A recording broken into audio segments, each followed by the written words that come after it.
the only way is the right way. I might say, nobody doing it better. Y'all some lightweights. Malik Wright, up all day and all night, pushing all the buttons up to something till it's alright. He looking at it from all sides and angles. Got a stripes on his body like he played for the Bengals. Oh man, there's no one discussing it. They came, they stayed, they either did it or done it. Man, I love it, cause all they ever do is win. So kick back, relax, the team.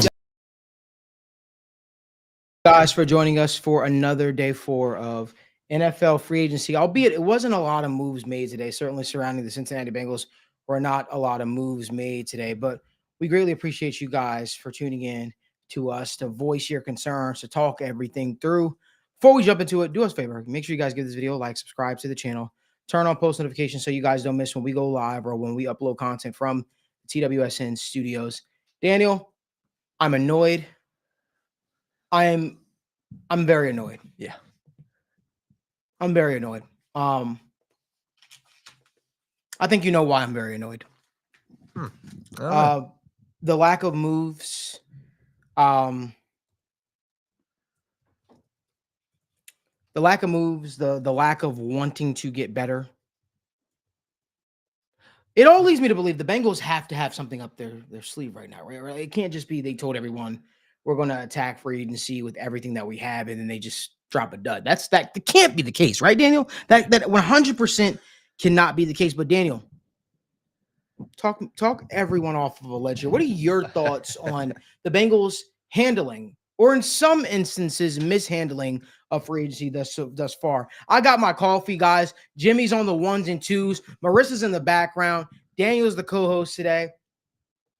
So I got to look at the bright side of things. We've got a jam-packed crew in it for today's show. So Daniel, the floor is yours. Yeah, I think there's a lot to discuss, and we'll discuss, specific teams that I'm a huge fan of, what they've done so far in this offseason. But the first thing I want to bring up, and it's something that was floating around on the timeline, is kind of just how the Bengals, negotiate. It was a very interesting video I saw, of Hard Knocks, right? I believe it was with Andre Smith, the Bengals offensive tackle. And just seeing how that process was of the negotiation of, hey, we've got our price. This is what it is. You guys better agree to it, right? And if not, it's my way or the highway. And I'm here to tell you guys, this may not be just for the re-signing, but this is for free agency. I promise you, Cincinnati Bengals, it is not your way or the highway. That's not how it works. The my way or the highway has not won you a Super Bowl. That's a fact. My way or the highway has not led to a playoff berth in the past 2 years. That's a fact. So when we look at how the Cincinnati Bengals can turn this around, it is through additional, resources in free agency and in the draft. So we're in the first phase right now, right? Mm-hmm. And you're not doing it. You're not. I like the signing of Burks. I like the signing of Slayton. These are depth pieces. Mm-hmm. This isn't your big splash. This isn't your big hole that you had. And once again, Malik, we're coming up on 5 days almost of NFL free agency, and you have yet to sign an offensive lineman.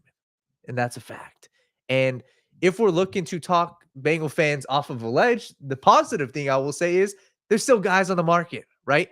The guy that we came into free agency having, high hopes of, you said Tevin Jenkins. There's still guys that we've discussed, Brandon Scherf, Dalton Reisner. These guys are still available. And if we look at the offensive linemen that have gotten signed so far, I can't confidently say I would be happy with any of those, deals having been done. So that's what the Cincinnati Bengals fans, if you guys need something to talk you off into a ledge, that's the bright side. Is Jenkins is still there. Scherf is still there. Reisner is still there. And you still have the cap space to go out there and do that. So in addition to that, Malik, I also don't think that these other big splashes were realistic. Milton Williams was never realistic because the Panthers and Patriots bidding back and forth. Mm-hmm. Josh Sweat could have been realistic, but they haven't figured out the Trey Hendrickson situation. So these depth pieces are fine. These depth pieces are good. Joseph Osai being brought back is fine. But it leads me to the gripe of Malik. It is 4 days into free agency and you haven't filled the biggest hole. It is 4 days into free agency and there are still key guys who we'll discuss in a little bit who are available. There is guys who are ring chasing that are available. And the Cincinnati Bengals, in this may be a little short-sighted, but I'd say the past 3 years was the first time that they've ever had guys come to ring chase in Cincinnati. And that's a fact. You look at the change that Joe Burrow has brought to Cincinnati. There are players who want to ring chase. There are players who want to come play for Joe Burrow. Mike Gesicki, the guy who just signed a big extension for the Cincinnati Bengals, he didn't come here necessarily for the money. He came here to play with Joe Burrow and this offense. So it is frustrating to see these guys still on the market that are ring chasing, that have potential to really upgrade and They're coming and really make an impact. and they're still floating around, Malik. So, like I said, the bright side is offensive linemen are still there. Tevin Jenkins is still not signed. The downside, Malik, is I can look at these names, Calais Campbell, Von Miller. We can look at these names. Caleb Von Chason, I understand, it may not be the sexiest name, but he signed for $5 million. You pick Joseph Osai over him, okay.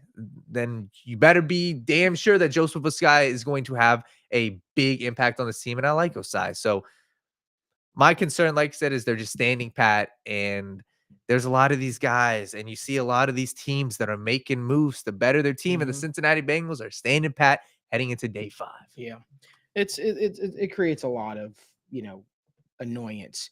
But Bengals fans, we're going to do something different tonight on day 4 of NFL free agency, friends. Not just yet. What we're going to do is we're actually going to do a mock draft with you guys. We're going to do a mock draft with you guys tonight. I guess I should let the hat out of the bag now. War Room for State of the Jungle will be returning next week, but we will be doing a mock draft tonight with you guys, and this will be a little bit different. We'll be letting you guys be essentially the GMs, and we'll kind of talk through all these picks through together, and kind of just take some attention a little bit off of free agency, obviously, and the annoyance of that.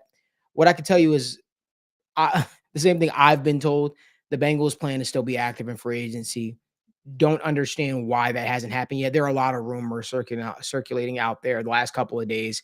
From my understanding, the Eagles, that rumor out there about them being interested in Trey Hendrickson was very false. There's also, there are also were trades on the timeline yesterday of T. Higgins to the Panthers. Again, I think sometimes when people don't have news, people just start to make stuff up for whatever reason. That's not to say that these things can't happen, but the Bengals have been hard pressed, full court press, trying to get a deal done with T. Higgins, trying to get a deal done. And we'll see if it actually happens, man. The type of guy that I am when it comes to breaking news and discussing things, I really hope that you guys can understand this, but I'll never just tell you guys stuff, just to keep it circulating. I'll never just make up rumors. I'll never just tell lies. I just don't see the point of that. I like to comment on things that I know for a fact are actually happening. Sometimes you're wrong too in regards to that. But if we literally talked about every little last thing that we heard, you guys would probably be looking at me like I'm a fraud. And I probably would have had a short career in this space. So I will always, wait until I can confirm things 3 or 4 times over. And then I'll break those news. Other people do it different ways, and that's completely fine. But I just want y'all to know, as I get information, up-to-date information, I will also be sharing that information along with you guys. Daniel lives with me. Daniel's my best friend. I hate to tell you, when it comes to me talking on my sources, I don't, he's been in the room with me when I'm on the phone with these guys. Am I right, Daniel? Yeah. And I like legitimately, I will tell him, nope, I'll wait. Right. I'll wait to tell you. That's just how I am and who I am. So, again, if I had information to share, guys, I promise you it would be on your front door. That's not to say you're not hearing things. Definitely hear things, but it's nothing, it's nothing, it's never anything concrete, if that makes sense. I've learned my lesson the hard way with that. Somebody said 2 days ago, you were saying the deal was imminent. Yeah, that's the same thing that I was told. The Bengals have every intention on signing T. Higgins. That's the same thing that they've been saying. They've been telling everybody within earshot. Nothing on that front has ever changed. I never said, hey, the Bengals are getting a deal done with T. Higgins tonight. I never once said that. I don't know where that came, if that's what you're alluding to. But what I will say is the Bengals have told everybody within earshot that they're getting the deal done. All I can do is regurgitate information that's being said to me regarding this. We'll see what happens. But as far as I'm concerned, I know Paul and Jay said that they expected a deal to get done earlier this week. One said Wednesday, one said Monday. Like it was a lot of back and forth. Again, you're in a holding pattern, right? These teams are saying one thing, and then we'll see if it actually happens. It's like it really is at the mercy of, can these two come together to a deal? I don't think the information people are saying is false necessarily. I just think people are just telling you what they've been told, and that's all that they could actually do. It's now in the Bengals' hands to get it done. I think the frustrating part comes in is it's Thursday now. Tampering period started Monday. It's Thursday now, and you still have only signed what? You signed 2 external free agents, 3 external free agents. If you call Samaje Perine external, right? Oren Burks. All you signed these guys to mid-tier deals. Yep. And you look at the contract that comes out for a guy like Cam Sample, $1.6 million. I mean, like, we're not talking about anything of serious substance. You bring your guys back. Okay. BJ Hill, that was a little bit of a shocker because they made it seem like they were going to go in for the defensive tackle room and change faces there. You bring back Mike Gesicki. That was always a part of the plan. At the end of the day, nothing that they've done so far is shocking. Nothing that they've done so far is shocking. They still have to change the way that they operate in terms of guaranteeing the contracts. And at the end of the day, how bad do you want it? How bad do you actually want to protect Joe Burrow? You can say all day, we want to protect Joe Burrow, we're going to attack it like no other. But at the end of the day, you have to do it. You have to do it. Tyrone Thomas asked a great question. And Danny, I'm just going to get to some of these right now. Yeah. Malik, is it hard being an insider for the Bengals because it's risky? They make a person's credibility look bad. No, actually, the Bengals are quite one of the easier teams that I've dealt with. The reason being is because typically if they say something, it's pretty concrete because they don't want to put their foot in their mouth, and they'll only speak on something if they're absolutely confident a deal is going to happen. In my experience with them, it's like when the Lyle Collins things happened and everybody thought that he left town. You had the Miami Dolphins beat reporter saying, well, Lyle Collins left town. I was like, no, he didn't. He's literally having dinner with the team and literally sleeping in Cincinnati the night, and they're going to come together on the deal. You deal with that type of stuff on a regular basis. It's not necessarily difficult. It's more so tedious. It's like you're playing the waiting game because you can get told information and it's concrete, it's real, but it's like, I've literally been told this, guys, and I'm literally part of one of my gripes are with a few of my contacts with the Bengals, 2 in particular. I won't say names, obviously, but I've been told several times, I've been given information on what's going to happen, blah, blah, blah, blah, blah. And then I always get told, just wait for one of the bigger guys to report it, and then you can report it after. And that's like, that's really no reason for me to, there's no reason for me to get into those waters. So the insider game is very muddy, quite often. It really does feel very tedious to deal with. So I kind of just back off. I will say things if it's given to me and I'm allowed and I'm given permission to say, but you really also don't want to ruin the relationships that you do have. I've been asked on several occasions, hey, don't say this, wait to say this. At the end of the day, I'm different because I also am a Bengals fan. So like, even if I hear rumors like who the Bengals are interested in during tampering period or who they're talking to, at the end of the day, you don't want the Bengals to get in trouble with the league. You don't want things to happen. I have the Bengals' best interest. I'm not here to hurt the Bengals. I'm here to tell it like it is. So like, I'm not going to also say stuff that can make them look bad, even though things look bad. I had to say the Trey Hendrickson thing because about the $23 million, because that was just factually incorrect. About people saying he was offered $30 million. He was never offered $30 million, which is why, we are where we are with the Trey Hendrickson situation. Again, as I get information, guys, hopefully I've earned enough of your respect to know that, I'll always tell you as it comes, if it makes a lot of sense. So somebody said, y'all see Jamar started a YouTube channel. Yeah, I did actually. I was told last year that they wanted to start a YouTube channel. And actually, I was actually supposed to launch a podcast, or I was in talks, I would say, to launch a podcast with Jamar, Chase, and T. Higgins. And that kind of fell through because the season just went to shit. But we'll see what happens this upcoming year. We've got some cool stuff in the plant down in the pipeline. I want to get to some more questions, Daniel. Let's get to some of these questions before we jump into some more stuff. Yeah, for sure. Somebody had a question. Are you guys concerned? This was a little while back. Are you guys concerned about the depth on the offensive line if they don't get Tevin Jenkins? Are we concerned on the depth of the offensive line if they don't get Tevin Jenkins? 100%. Yeah, 100%. 100%. Listen, And somebody also asked this question. I want to get to that. I do expect the Bengals to still try and sign 2 guards. We'll see. Yeah. CJ, are you saying that one or never mind? CJD22K said the Bengals needs right now defensive tackle, edge, linebacker, cornerback, safety, guard, and running back with only 6 draft picks. What's your guys' thoughts? How are they going to address these needs? Let me just say, one of the things, and you let's point to the cornerback room, for example. There's obviously a chance they could get a guy, like Kendall Fuller. They could attack it in the draft. I think that there's a strong possibility they're banking on Cam Taylor-Britt, right? They're banking on Dax Hill. They're banking on DJ Turner. You've got these young players who have shown flashes. Cam Taylor-Britt has been, showed in his first year and even in glimpses last year that he could be a quality outside corner. He's a very physical, big body corner who can play the big guys tough. We saw him dominate a DK Metcalf. We saw him play at times George Pickens tough. I think that they're just going to bet on the players that they got. That's at least what they're showing us right now, right? They're showing us by going out and signing a TJ Slayton, re-signing Joseph Osai, re-signing Cam Sample. They're showing us that they're going to rely on the guys that they have in the building right now. When you look at the defensive line, when you look at the linebackers and the corners, right now, it doesn't seem like they're bringing in anybody to be a quote-unquote starter right away. So whether we like it or not, that's the pathway it looks like. And that's what concerns me, right? When we talk about defensive tackles, I like these guys, but there's certain guys, whether it's a Calais Campbell, that I think could be good. And the linebacker position specifically, Jermaine Pratt, right? There's not necessarily news if he's released, if he's traded, what's happening. He played 95% of the snaps at linebacker last year. Who's another guy that played 45% of the snaps?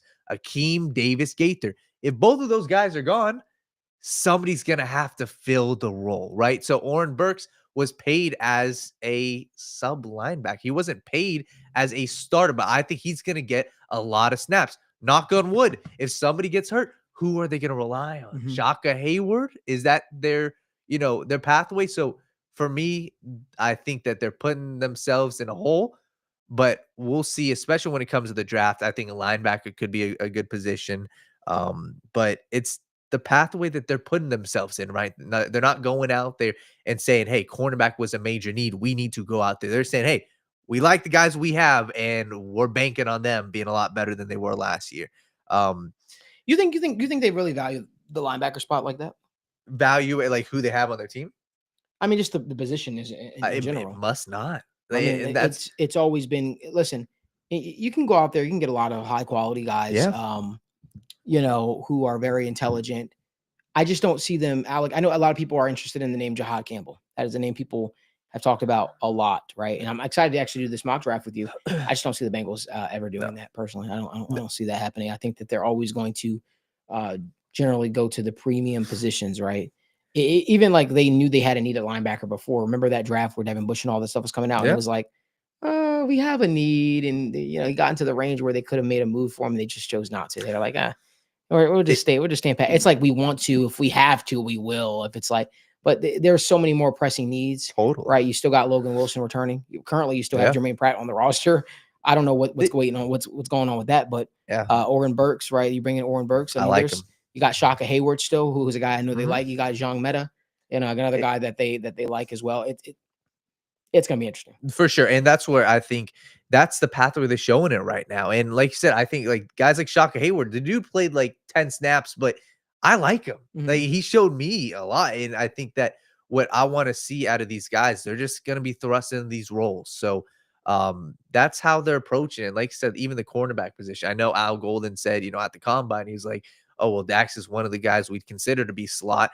Well, you've got so many of these guys, you can mix and match them. And I just hope that it gets figured out. And like the point you brought up yesterday, I hate this sound like we're beating the same drum.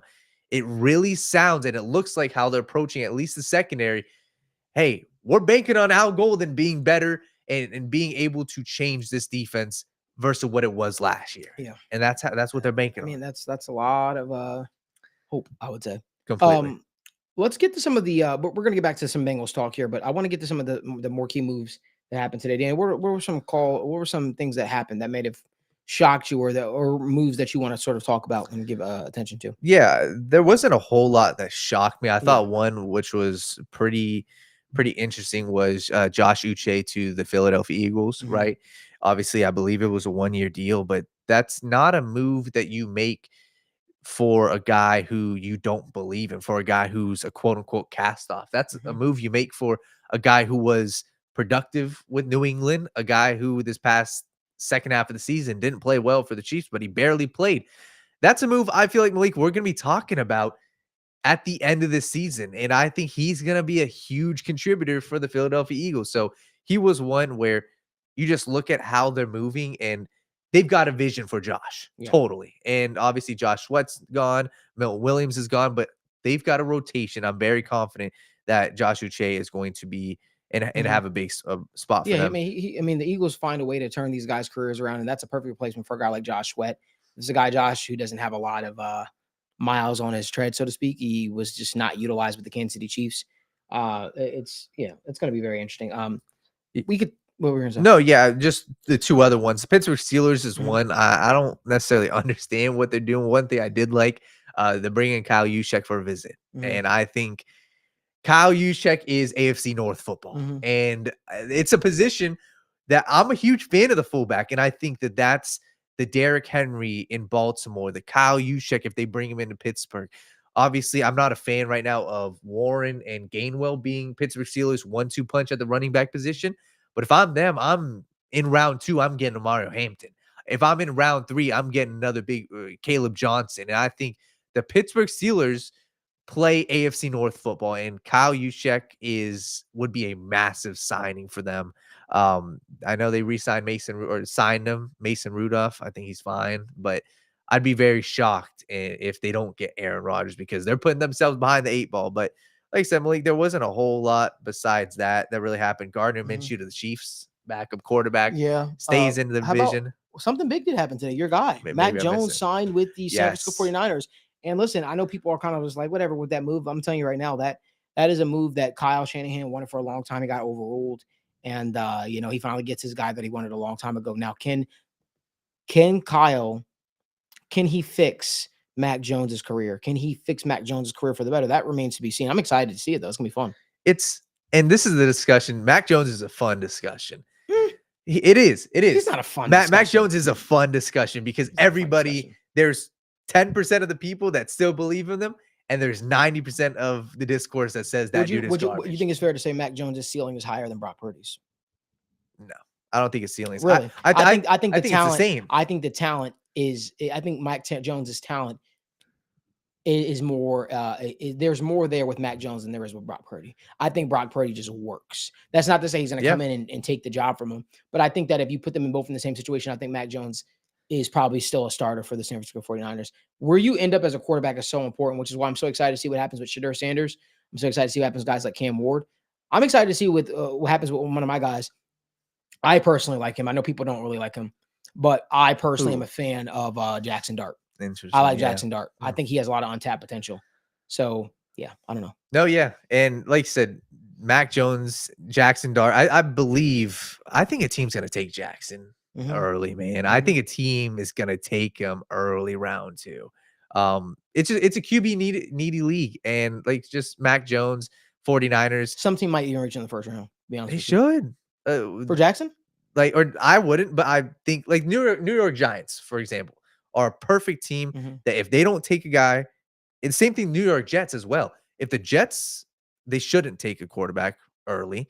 They just signed Justin Fields, but I would take somebody round 2. I would take Will Howard round 2. And that's the part, the Las Vegas Raiders take these quarterbacks early. And that's how it always works. We saw Michael Penix Jr. went early. Bo Nix went early.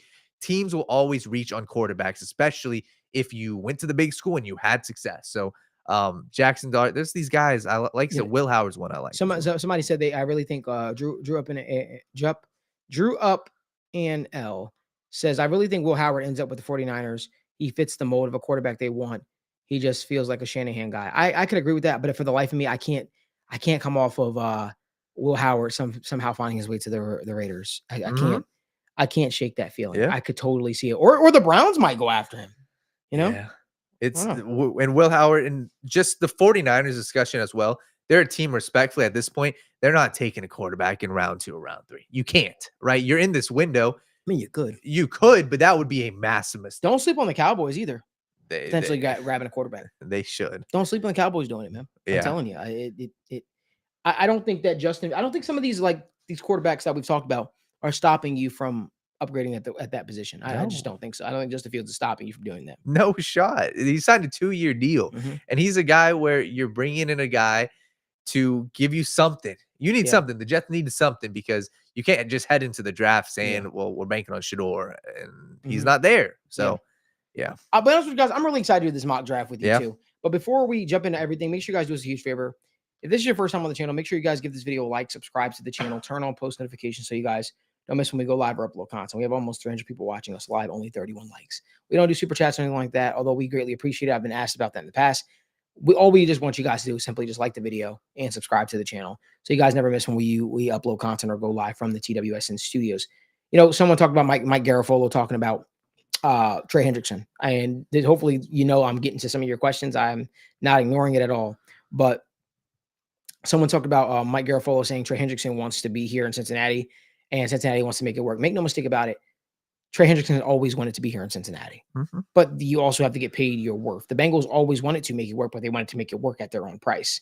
I think that I personally think they're going to, if they do wind up coming to an agreement with a guy like Trey Hendrickson, it's going to be around the $25-26 million range. Yeah. That's what I think. So it's a pay increase, right? He's supposed to schedule me $18 million this year. It's a pay increase, but it also is a spot where the Bengals still feel comfortable. Because think about it, it's the negotiation game, right? If I offer you $23 million and you go out there and you seek what you're worth, and teams are willing to pay you, but they're not willing to give up, the draft capital, so to speak, to Cincinnati. All right, well, if my offer to you by $2-3 million, who looks better in the end, right? If teams really value you the way that they say they value, then why don't they meet our asking price or your asking price of whatever that might look like? There's been so many conflicting reports of what the Bengals asking price might be, but that's the thought process there. And in the end, the Bengals still went out because he's still under contract for a year. Yes, even if it is begrudgingly, he's still a guy that's under contract for a year. So if they wind up agreeing to a contract extension, I think everybody ends up happy. He gets to finish out his storied career he's had in Cincinnati so far in stripes, and the Bengals don't feel like they need to, the Bengals don't feel like they need to jump, if you will, in the draft if they have to, even though they still should draft a pass rusher just to make sure that they have that position covered for, and Trey actually has some help. Yeah. That's my thoughts. And when you said, and this is something I believe John Sheeran posted this, you said the $23 million dollar, and the first contract he signed with the Bengals he was worth 8.3% of the cap. What is $23 million of this new cap? Or 8.3%. So when you look at what they offered Trey versus how they should view him, Trey Hendrickson, and even when people are asking, first round pick for Trey, well, I think that dude is worth the first round pick. So I don't think that it's a crazy asking price, because it would be a failure and a terrible use of your resources if you got a late second for Trey Hendrickson. So I think they're doing it right if they sign Trey Hendrickson. I think asking for a late first round for Trey Hendrickson is not crazy. I think he's that good of a talent. But on the flip side, if you're not getting that, you got to re-sign him. So, well, you kind of pigeonhole yourself. You kind of have to do that now, right? Yes. Because ultimately you won out. You bet on yourself. You bet on the fact that he probably wouldn't get the deal that he maybe thought he might get on the open market. And now you're like, okay, now you have to sign essentially for what our offer was. And as much as that might piss people off, the fact of the matter is the Bengals bet on it, and it looks like it looks to be not that they won because people weren't willing to pay them. They won in the sense of people weren't willing to actually trade what the Bengals asking price was. Again, there's how the NFL operates, and there's how the Bengals operate. The Bengals will always operate in the Bengals' best interest. They will not move just because people are saying, "Hey, move them." Yeah, and there's a good question, and like I said, I don't know if we want to go fully in depth on this conversation, but Sinner God said, why did Duke Tobin say what he said at the combine? Obviously, he's either a liar or Troy and Katie are making him look like an ass. I think it's a fascinating conversation because there's obviously different roles and different responsibilities, and this was the first time where he kind of did go out on a limb and said, we're going to make Jamar, the highest paid. So I don't know, what your thoughts are on that. I do think that it's a tough place for Duke Tobin to be, especially if he's the one not negotiating the contracts. So for him to go out there and say that, you would have hoped that he would have gotten reassurance from them. But at the end of the day, it's the upper management that's got the money in the bank, not Duke Tobin. So I don't know what your thoughts on that were. I again, it was different. And the only reason we made headlines because Duke doesn't really offer up much typically on the mic. He kind of just is very coy, if you will. This time around, he really said what was on his mind, or so to speak, we would think that was on his mind. At the end of the day, it doesn't make it less true. At the end of the day, he's not the one negotiating deals at the table. The Bengals still operate how the Bengals operate. He's an employee of the Cincinnati Bengals. He just is a spokesperson one time a year for him. The rest of the time, it's Zach Taylor, the head coach. And so he gets asked that question. He only has to answer it pretty much at one time, right? Outside of maybe getting asked again when rookies, and then at that point in time, it's not the appropriate time to ask about it. So when will he actually have to be truly asked about how he some of the comments he made at the combine? He'll never have to answer for that again. It happened, and it's time to move on. So it's, at the end of the day, this is a bad look on the team if they don't get something done, if they don't figure this out. If they can figure it out, everyone is happy. Everyone moves, forward, and everyone is excited about what this thing could look like. But if you get I'll be honest with you, if you're able to sign the big three, if you're able to sign Trey Hendrickson, T. Higgins, Jamar Chase, the overall mood is different regarding this team, right? If you're able to sign 2 out of the 3, maybe the overall move is different on the team until you fix or you have an answer for whatever hole might be that isn't named Jamar Chase. Of course, you have to do something regarding it. T. Higgins can't play this year on the franchise tag. Trey Hendrickson, he could, but although it's less than ideal, he should not play this year on a 1-year extension. He should have this deal already wrapped up. So, that's just my thoughts. Completely. Our guy Sean Brennan, we appreciate you being in the chat. Sean, it's been a while, man. He said prioritizing Higgins over Hendrickson is madness. That's the way to get back to the playoffs. Make the defense worse.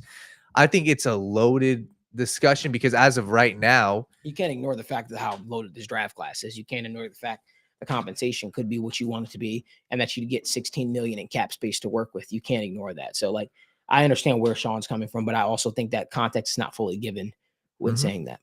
Exactly, and the flip side to that, if you're taking Trey Hendrickson over T or prioritizing that, I'm of the belief, and I think a lot of people are, Joe Burrow can have success without 2-star wide receivers. But you got to take into account what the man, your quarterback, wants. And at this point right now, where is, like you said, where's the talent at the draft? If you're going to replace one of these guys, you can replace one of these guys, I guarantee, with the first-round pick, and that's an edge rusher. The only wide receiver I truly feel that can replace the production of T. Higgins right now that I'd be confident in is Ted McMillan. And that dude is going to go likely in the top 10 picks. And that's something that you can't bank on. It's not like a couple years ago when you had a studded wide receiving class. Even hell, look at last year, right? You got guys like Ladd McConkey in round 2.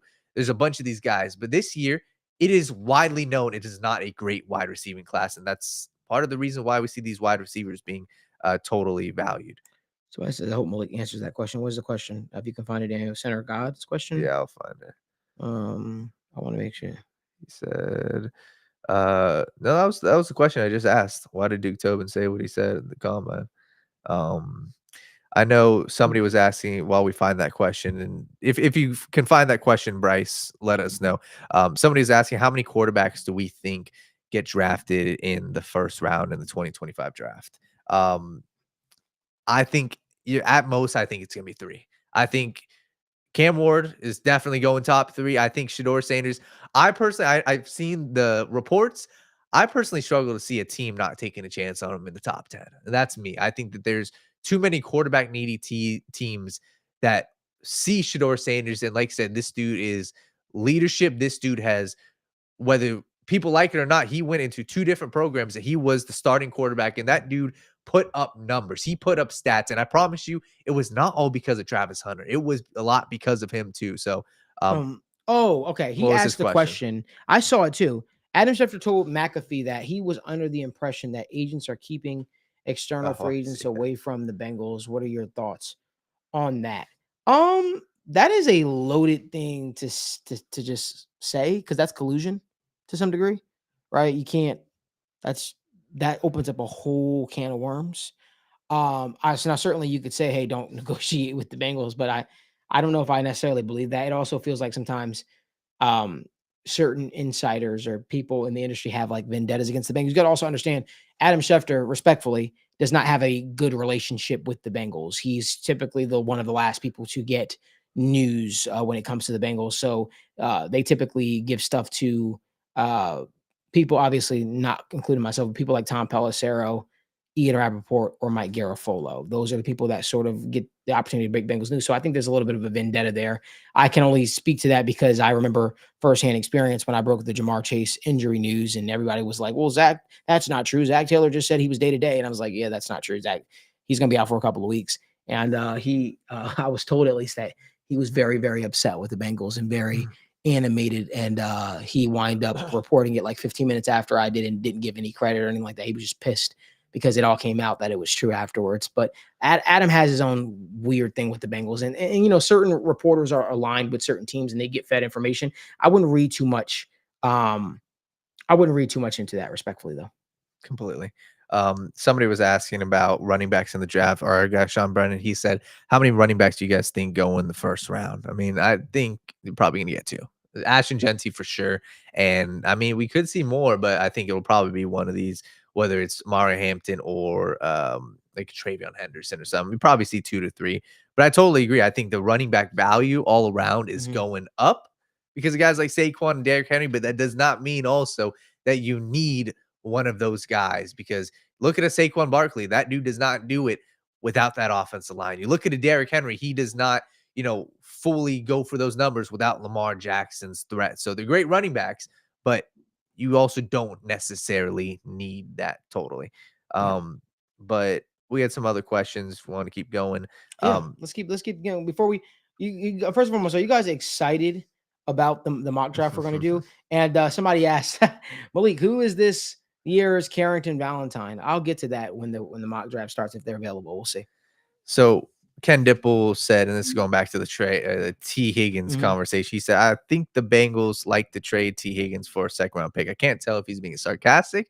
I hope not. I doubt the Bengals would entertain a second rounder for T. Higgins, especially when you look at this year's draft class.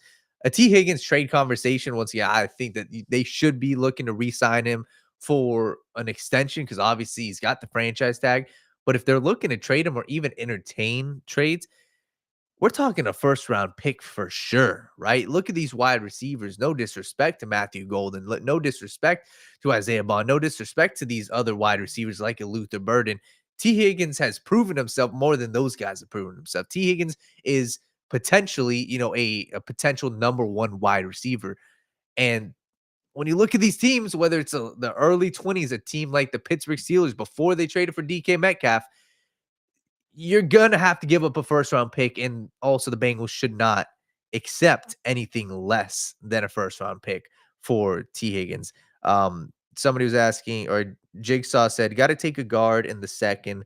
Want to go defensive heavy, but I think they only sign one guard in free agency. I would hold off on that just because and you would hope that they do look after two guards at least. But I agree with you. I think it's a very good guard class. The only problem with heading into the draft with only signing one guard is you're basically telling yourself, hey, we need to go out there and draft one, or else we're fine with rolling in whoever we just signed, as well as Cody Ford's our backup and Cordell Volson's our other starter. So you just hope that they don't pigeonhole themselves by saying, hey, we only signed one guy in free agency. We need to draft a guard.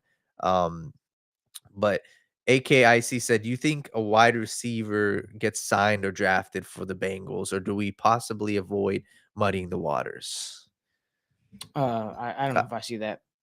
Yeah, I agree. I think that it would. I trust Andre Yosivas to be, your quality wide receiver 4, can step in as a wide receiver 3. You also signed Mike Gesicki. Mike Gesicki slotted in at the highest percent of slot and out wide out of any tight end in the entire NFL. So they view him and they use him as a wide receiver. So I don't necessarily know if it's worth, going out there signing a guy, maybe as a depth piece, sure. But at this point, I just don't see the huge value of doing that.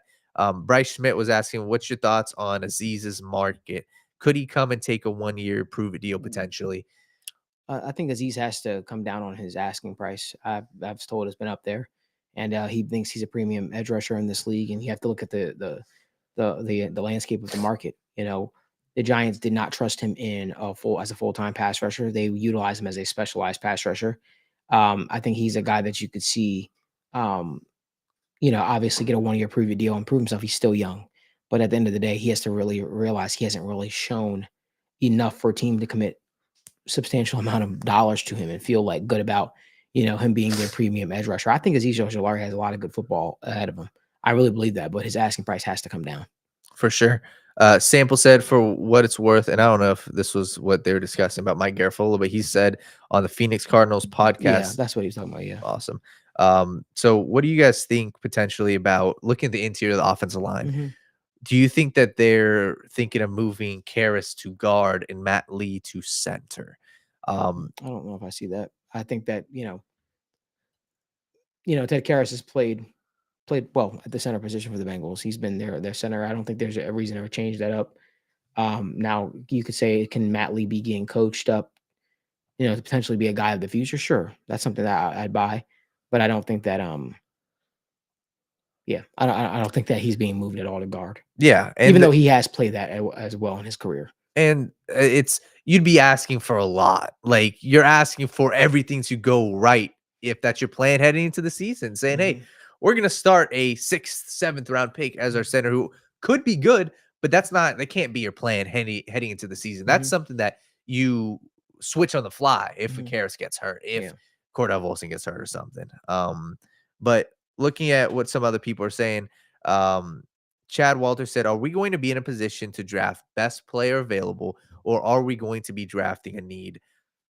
I also struggle to see when we look at the Bengals past drafts, specifically, round 1. I don't think this is a team that ever fully drafts just best player available. And they're not a team like the Philadelphia Eagles, who are the obvious team to look at. They think ahead, and they think in their mind, what is a need? What's going to be a need in 2 years? So when we discuss the first round, best player available is best player available. I'm very confident that there's going to be guys on the board that they're not going to consider, right? We have the conversation. Colson Loveland and Ashton Genty are on the board. Are they entertaining it? Everybody's like, no. Well, if they're not entertaining that, you're not going best player available. You're trying to fit a need. So, okay. And I view that this is a team with their draft tendencies that looks at their future and looks at what's the strength of the draft. So when you look at how the strength of this draft is edge rushers, the strength of this draft is defensive line in the first 3 rounds, I'd be very hard pressed to see them not go after at least one edge and one interior defensive line pass rusher in the first 3 rounds. So I just don't see them going best player available. But yeah, Gavin Lee said, what's the holdup with Tevin Jenkins? He's got to make a decision. Yeah. Simple as that. He's got suitors out there his first time as a free agent. We'll see. If you were me, if I was the Bengals, man, I'm signing. I'm going after Tevin Jenkins. I'm going after Dalton Risner. I know there's been some, and yes, I know there's been some questions regarding his ability to stay healthy at points and stuff like that. But I'd go after Dalton Risner and Tevin Jenkins, and I'd figure out the guard spot later on. Even if you try to go figure out even if you sign a Brandon Sheriff, right, a guy that's older at this point, you want somebody that's more proven. You do not want to sign any any project sort of players. That's the guard spot is a spot that you've sort of flirted with average for the last couple of years, and you see where those results have gotten you. It's time to at some point just go all in. No, completely. And I mean, how much can you actually go all in, right? At this point, you really can't go all in. You kind of just working with what you got, but what's currently left and what's currently available is a whole lot better than what you had from before. And Malik, it's just frustrating because in theory, what I would like is get one of these top 2 interior offensive linemen and add somebody else's depth. It's that simple. You've got $20-something million to play around with, right? Yes, you can go sign a cornerback for $1 to $2 million. Look what you just did with Cam Sample. That's $1.5 million. You've got enough money to play with to get a Jenkins, get a Scherf, and then get one of these lower level guys to just come in there and compete. So there's still time. but I would be very frustrated to see especially if they don't get one of these top 3, but bring in some competition and just let the cream rise to the top, especially with these lower level guys. Malik, like a Tristan Colon, these guys are going to make $2 to $3 million. That's it. Like, and you hope that they end up getting paid. And these are guys that could be depth pieces, but hey, take a flyer on one of these guys. We see how often team players get hurt, and Malik, people forget so often. Let's look at the Bengals team of last year, right? Beginning of the season, the defensive line, we were all excited. I'm excited, right? Okay, maybe these guys can step up. Very quickly, BJ Hill goes down. Sheldon Rankins goes down, and we're looking like, holy crap, where the hell's the depth? This is where you establish your depth. I saw somebody in the chat saying TJ Slayton is a bum. Let's not get there. That dude is a depth piece right now. That dude could have a role on this team. The more bodies you get, the better. And that's my frustration, especially when we look at these positions. Who are you going to be relying on? Get depth pieces. So I say all that to say they should be looking at least to get 1 to 2 of these interior guys. Yep, 100%. But J.R. Garrison said, can you guys break down Al Golden's Viper defense and what the Viper actually is? We actually, I don't want to let the cat out of the bag. We have an entire film breakdown that's coming for the Al Golden's defense. So I don't mean to push it off, but I really don't want to let the cat out of the bag for that. It's something I'm really excited to do, especially with our new TWSN telestrator. Can't wait to break it all down and talk it all through. But be on the lookout, JR, for that. It'll be happening soon. We just want to get through this week. For sure. Senator God said, get Tate Ratledge from Georgia and put him next to his buddy Mims 1,000%. I like Tate. The issue with that is you got to be in a position to draft Tate, and you got to look at what are your other needs. So I like Tate. And if they're looking at him, it's going to have to be in round 2. That's the position that you're going to get a guy like Tate Ratledge. We discussed some of these other Georgia guys. Dan Pitcher was at, Georgia's pro day when we look at the offensive guys. And Jared Wilson, one of their, the center, I like him. I think he's good. He's a late, a day 3 pick. But Tate Ratledge, like I said, is pretty much a lot of people's favorite guy. And I think that he's good. He's good. So we'll definitely see. Gary Jellison said, would you rather have depth guard over Volson?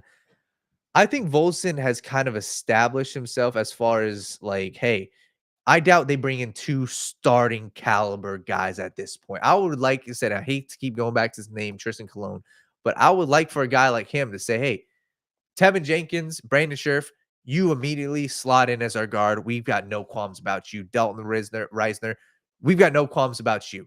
I'm bringing in Tristan Colon, and I am having him compete for Cordell Volson. So with Cordell Volson, but I do know that, Cordell Volson, big body, he's still young. He could develop a little bit more, but like I said, I would be just bringing competition, and hopefully that dude, really, really shows up. You say you don't think that they will bring in 2 guards? I don't know. I hope so. Okay. At this point, like that's what I'm hoping so, Malik. I really am. And I think that they should. So yeah, I just like I said, there's too many guys left available. There's at least 10 guys that we can discuss that may not be the starting caliber, but should be depth pieces. But Ken Dipple said, I think they're confident that they'll be able to get an edge pass rusher and an interior pass rusher. That's the hope, Ken, right? That's the hope when you look at this draft class. I struggle to see how you don't get that. The only way, respectfully, if you don't get that is if you go with another position. And that's the problem with the draft, right? Is if you need an interior pass rusher, my philosophy is you get one of these guys in free agency as well. But yes, there's going to be guys available in round 3 that they can get who I believe could step in, within this first year and be a dominant pass rusher. And same thing with round 1. So somebody said, do they even consider or have they even had contact with Dalton Risner? As far as I'm concerned, I do not have the answer to that. Do they even consider Reisner an option? I certainly hope so. But again, as I get information, I'll be sharing it as I always do. Someone asked earlier in the comment section, do we think that I got the exact question, and I tried to scroll up to see it. I don't know if you remember it, Jimmy, but they were asking about the offensive line coach, Scott Peters, and do I think that he can, I think they said develop a guy. I'll be real with you. I know people are excited about Scott Peters. I'm just not there personally. That's just me. The reasons why people are excited about him is, hey, he knows jujitsu. He trained Brock Lesnar. Brock Lesnar was, yeah, I don't even like I don't know how to explain it. Like if Yeah. you ever watched his fights, and there's no slight to Brock Lesnar, he was the UFC champion, but like he was way ahead of his time. He was just an athletic freak, who popped for PEDs a couple times, and he really just beat up an old Randy Couture to become champion, who was like 40 something years old at that point. I don't know. I'm just not there why people are excited about the Scott Peters signing. To me, the offensive line again did not look great in New England. I get it. He didn't have a lot to work with, but like Yeah. you hope to see some glimmer of hope. I've seen Bill Callahan go on and take other offensive lines that look absolutely putrid and devoid of talent and Mhm. make them look somewhat respectable. And then until he got his guys in there, I know people are excited because he is a Bill Callahan disciple. Well, Frank Pollock was a Bill Callahan disciple as well. So if like for me, it's like, okay, at some point it's going to come down to Zach Taylor and I'll just say Zach Taylor. I won't even put Dan Pitcher into this. He's going to have to be able to work and coexist with an offensive line coach and take the different ideas, and they might not always agree with the run schematic fits and all that kind of stuff like that. But I think it's going to take a collective effort. I do not think Frank Pollock just didn't work at Cincinnati because he was just awful. I think there was some contributing factors to that. I think that Zach Taylor wanted to run a completely different scheme. It's the reason why Zach Taylor didn't want him the first time when he was here. When he first took over in Cincinnati, he wanted to hire his own guy. But it takes buy-in from everybody to see this thing to see this thing be successful. I love what I've seen Dan Pitcher bring to the offense: more motion, more commitment to the run game, um, getting your superstars the ball, getting the playmakers the ball, getting them open in space.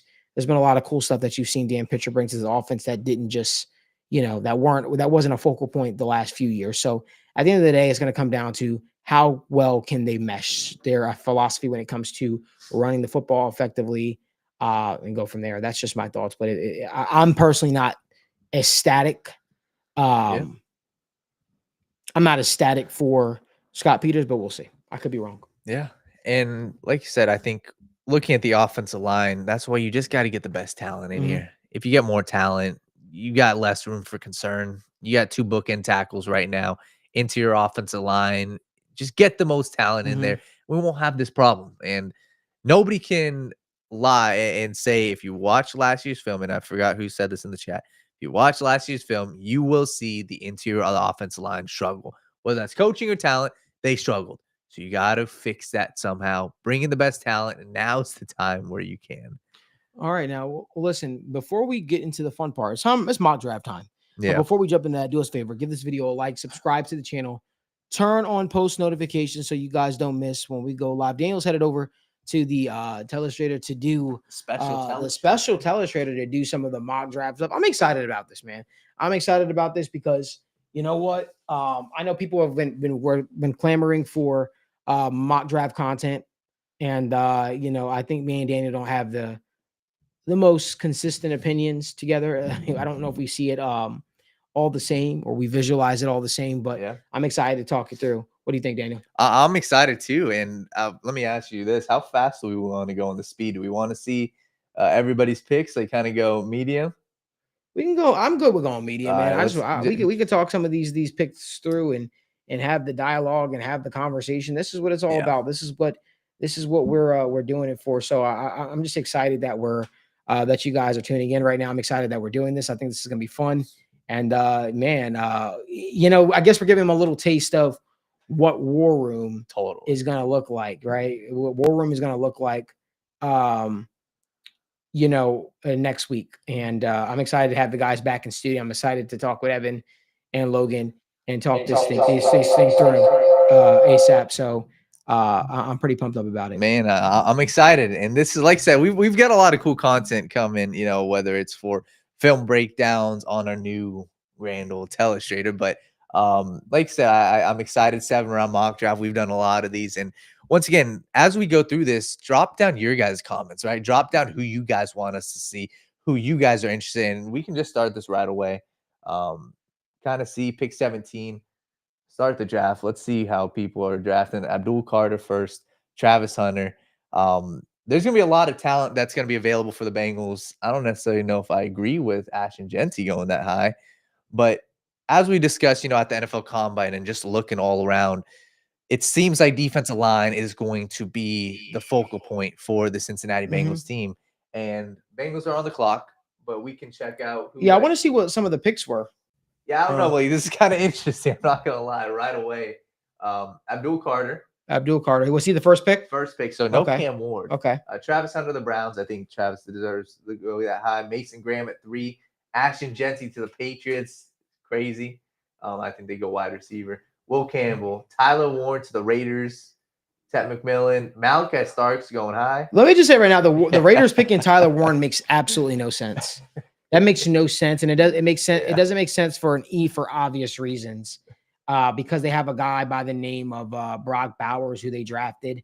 I mean, we can redo this. Honestly. I mean, listen, this is what we do it for. I mean, like I'm assuming when you picked it, did you pick the? Let me redo this.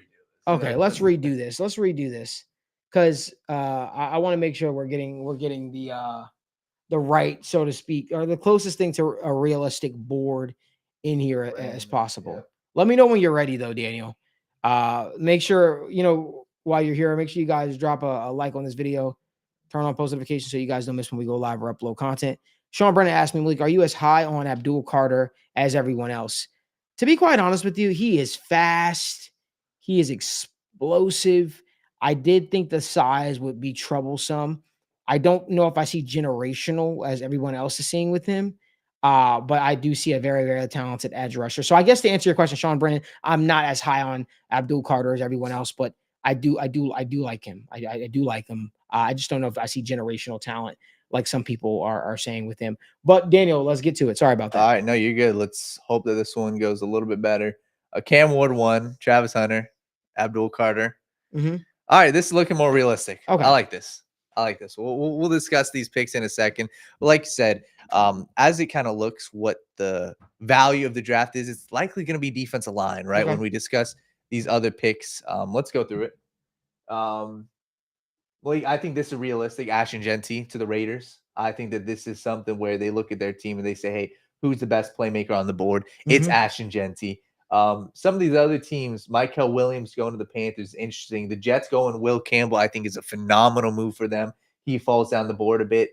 Shamar Stewart and Jahad Campbell going this high is kind of fascinating. Like I said, the Chicago Bears, they could use some juice at the pass rush. I know they just got Montez Sweat as well as Dial Bingo. Ted McMillan to the Cowboys. Mike Green is gone. And Donovan Ezuraku is gone. 2 of the top pass rushers. But here on the board, best play available, you got Malachi Starks, you got James Pierce, Will Johnson, Luther Burden, Kenneth Grant, and Walter Nolan is down here at 25. You still got Jalen Walker here, pass rusher Nick Gordon, somebody who is getting mixed reviews, but those are kind of the guys that are in the discussion, right? So, Malik, I'm not sure if you want to go first or me, but like I'll tell you where I stand with this, man. Yeah. I look at it and I say James Pierce Jr. is a can't miss prospect to me. Yep. James Pierce Jr. is everything that we say the Bengals like, right? We talk about having types. Everybody has a type. Yeah. Right? This is James Pierce Jr. is a guy that I look at and I say, he's the one guy that I could justify having all the measurables, right? He has the measurables, he has the size, but he also has the elite production. That's something that the Bengals can't miss, that the Bengals have been missing. You want a guy that has the size, has the measurables, but also has the production to show that, you know what, I can be a premier pass rusher in this league. The one thing I love about James Pierce Jr. as well is I feel like he could get better with his hands. Let me just say that. I feel like he can get better with his hand usage, but I do believe his swim moves, his power rush move, I think those are really, really special. And I think those are things that those are traits that you can't teach. When I was talking with Trevor about this, I said, hey, the one thing I'll say about James Pierce Jr. is his bag is deep. His bag is deep when it comes to rushing the passer. And Daniel knows me. I'm a pass rush specialist. Yeah. I'll be coaching football this upcoming year at Scott High School in Kentucky with my guy Logan. And, I'm excited to be working with some of the pass rushers. I'm big into pass rushers. I'm really, really big into pass rush help. This is a guy that I believe he can beat you inside. I think he beats you outside. This is a guy that I think is absolutely dominant. The one thing I love about James Pierce Jr. is he finds a way to track the ball. Totally. He constantly gets his hands up in the air. If he can't get to the quarterback effectively, he's always getting in those pass rushing lanes and making life hectic, right? To me, James Pierce Jr. is the best pass rusher in this draft, in my honest opinion. I put him over Abdul Carter. That's for me. I put, especially for AFC North football, I put him over Mike Green. For me, I like Mike Green. I do not think Mike Green is better than a James Pierce Jr. And I think if you take a James Pierce Jr., you match him up with a Trey Hendrickson, what does this Bengals defense look like then? I think that will be a problem for years to come in the AFC North. Just my thoughts. Yeah, I'm going to go right back to the board in a second, but we've got at the pass rushers right here, the best player available and the only true pass rusher I see worth the number 17 overall pick is James Pierce Jr. here, right? I like Mykel Williams, who's currently off the board. Mykel Williams is not the pure pass rusher that James Pierce is. Mykel Williams, you're banking on his size, you're banking on his potential, you're banking on his pure athleticism. This dude, when we talk about pass rush, Malik, I am with you. James Pierce Jr. is the guy. And when we look at this board, the only realistic conversation to have is, I think all these top three guys, Malachi Starks, James Pierce, Will Johnson, we're talking best players available. These are the three best players available. Malachi Starks, for me, is a little more of a tweener, and I would just struggle to pass up on a pure pass rusher like James Pierce to go for a Malachi Starks because can I be real with you though? Yeah. I think the lack of production for me kind of scared me away from Malachi Starks a little bit. This is a guy that I think he has, when you look at it, he has similar skill sets and traits to okay. I gotta be very careful when I say this. I think that I think where his life is gonna be is like, obviously he could play deep field. I think he could really excel at that. But I also think he's going to be used in the box a lot. You look at Malachi Starks, I feel like he's a guy that can really excel at covering in the slot, right? When I watch Malachi Starks, this is a guy that I think would really, really excel there. And I feel like the Bengals have a lot of athletes on their team right now. And for whatever reason, Malachi Starks took a step back this past year. It could be some of the injuries that happened to that Georgia defense. Georgia as a whole kind of took a step back this past year. But when I look at it, I don't know if I could justify, right? This is a guy for me personally that I love, Makuba from Texas, the safety. I love him. I think he has the best ball instincts out of any safety in the draft. I think after that, I love a guy like Xavier Watts, although I do have a little bit of questions with his hips. Sometimes I feel like he's a little stiff. And I think some of the issues that you see with Geno Stone could rear its ugly head with Xavier Watts, but I think the difference is Xavier Watts is much more, when he makes a decision, and he's clear cut. For me, the only conversation to be had here, honestly, Daniel, I didn't see, was Walter Nolan on the board? Yeah, Walter Nolan is a guy that we should definitely talk about, and Will Johnson. Will Johnson to me is a lockdown corner. He's a guy that I really, really like. But here's the thing: the Bengals really, really believe in their young secondary guys, and I understand you're going into it with a lot of question marks. You got a corner coming back off of a season-ending injury. You have two corners coming back off of a season-ending injury. All talk there has been these guys are expected to make a healthy comeback. DJ Turner, I was talking about his guys at the combine. He's expected to be back healthy. To me, Will Johnson is really, really hard to pass on. But here's one thing I'll always say. Football is one in the trenches. And how do you make life easier for a young secondary in the backfield, a defensive back team in the secondary? You apply more pressure on the quarterback. So no matter who I have back there at corner, they can't cover forever. If we can get more pass rush, more pass rush help to get more, guys at the quarterback to make life more difficult. So it gives guys like Geno Stone, Jordan Battle, Dax Hill, DJ Turner more opportunities. I think we'd be cooking with grease. So for me, I think pass rush is something we neglected last year for the right reasons. You got a guy like Amarius Mims. I can't justify doing it 2 years in a row though. Completely. And like I said, Malachi Starks, one thing about him, and I'd say he had a terrible game, but when you look at the two biggest games of the year against Texas and against Notre Dame, I saw some serious holes in this game. And not even holes, just I saw a serious lack of a true superstar. And that's what we're looking for. So, Malik, the conversation is Walter Nolan, James Pierce Jr.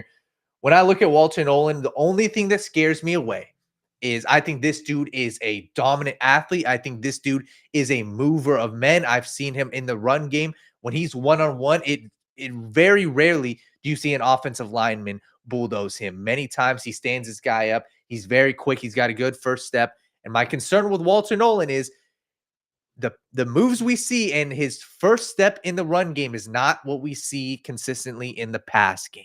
And when I'm looking at this first round pick, I want a pass rusher. Yeah. And that's why, Malik, I personally think it's a James Pierce pick here. So what are your thoughts?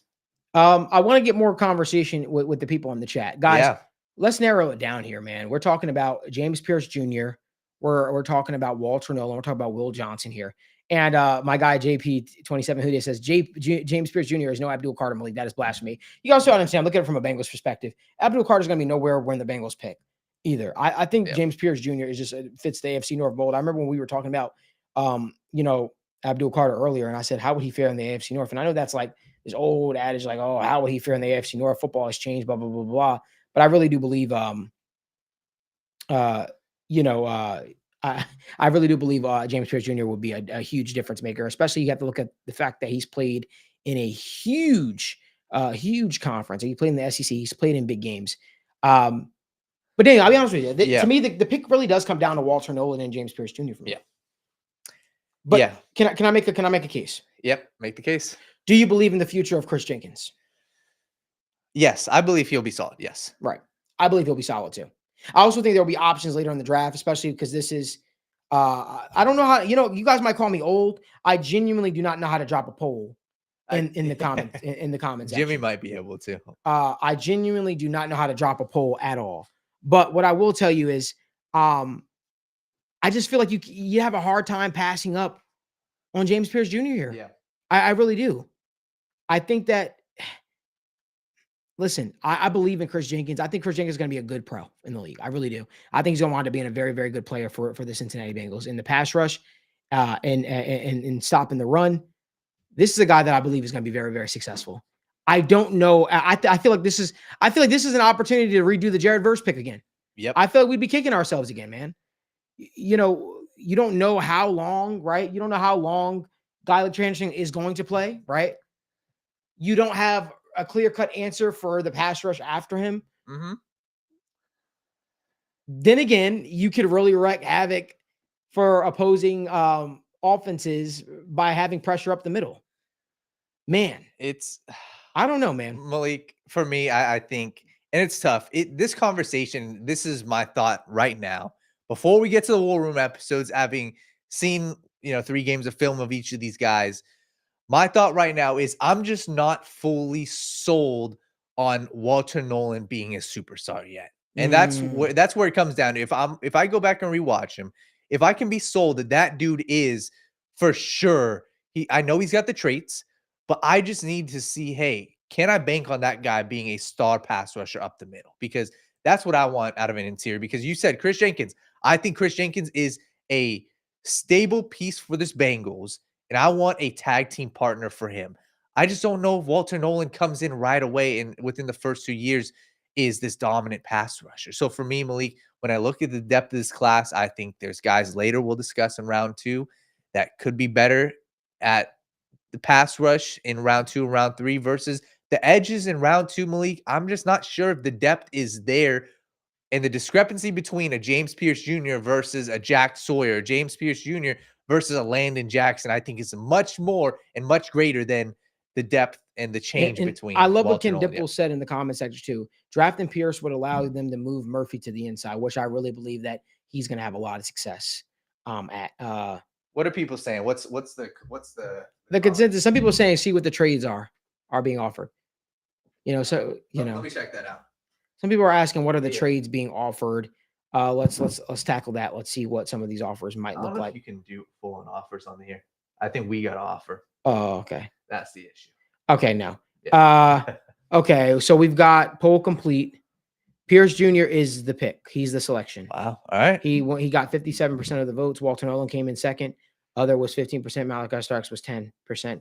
So James Pierce Jr. is the pick. All right. James Pierce Jr. is the pick. And as we go on through these, we are going to go through. I know our guy Sean Brennan wants to see his Chiefs pick. We'll go back and check these out in a second.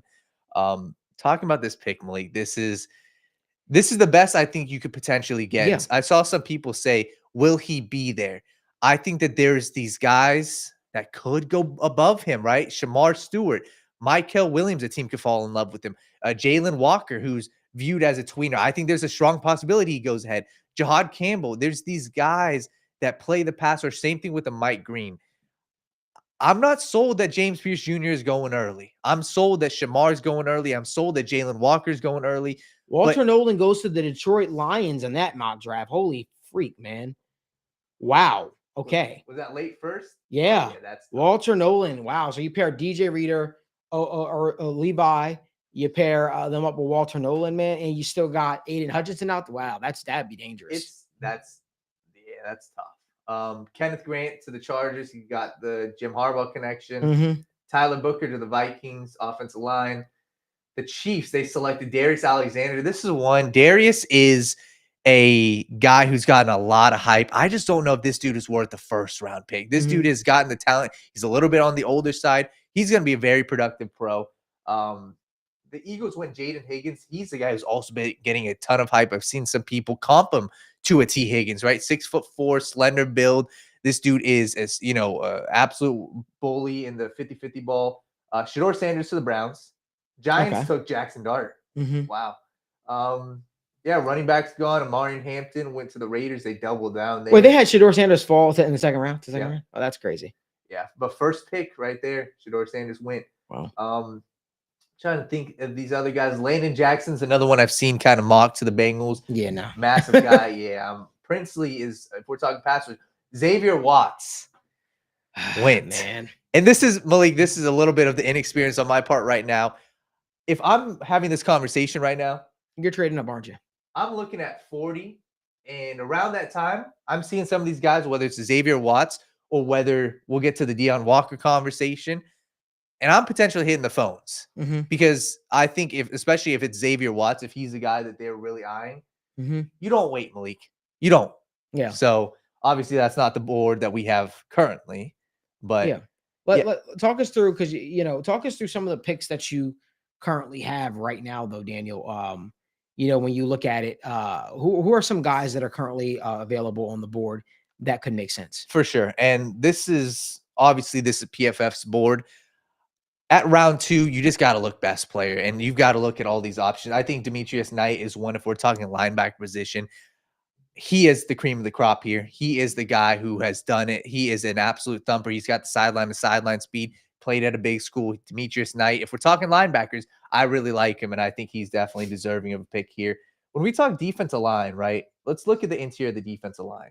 The conversation here, the only guys I like, so Omar Norman Lott, I really like, only concerned with him. I don't know if I'm fully there yet. He played, we look at it, the amount of snaps this dude played, he didn't play a whole lot. We're talking, he played 200 snaps this year. He played 200 snaps the year before. When we talk Omar Norman Lott, we're talking potential upside, but I don't know if the Bengals would even be interested in that. Because like I said, 200 snaps, they want experience, and he's the guy. That's a huge, huge red flag, as well as he had some quote-unquote injury concerns at the combine. I'm looking at a Deion Walker potentially if we're talking interior defensive line. I know they say 102, Malik. I know they say 112 for Aeneas Peebles. If you want interior defensive line pass rush in round 2, these are the two guys. We can wait, and I'm potentially toying with waiting, but these are the two guys. I understand maybe it's a reach in round 2, but I don't give a damn. You go out there and you get the best players. So we can talk about Deion Walker, but like I said, looking at the rest of these guys, there's running backs on the board. Quinshawn Judkins, Cam Scatterbo. I just don't know if I'm entertaining. What is the interior offensive line looking like, Daniel? Yeah. What's the interior of the offensive line looking at? We want to talk interior. I mean, I feel like the board is I feel like the board is really open, and I feel like if you're in the Bengals and you're in this spot where you feel like you have to make some sort of a move, you have to entertain it. Yeah. You look at it. Did I see that right? Tate Ratledge is there. Yep. Yeah. Let's have the conversation, Daniel. We'll pull up a stats. Let's go. Let's talk about it.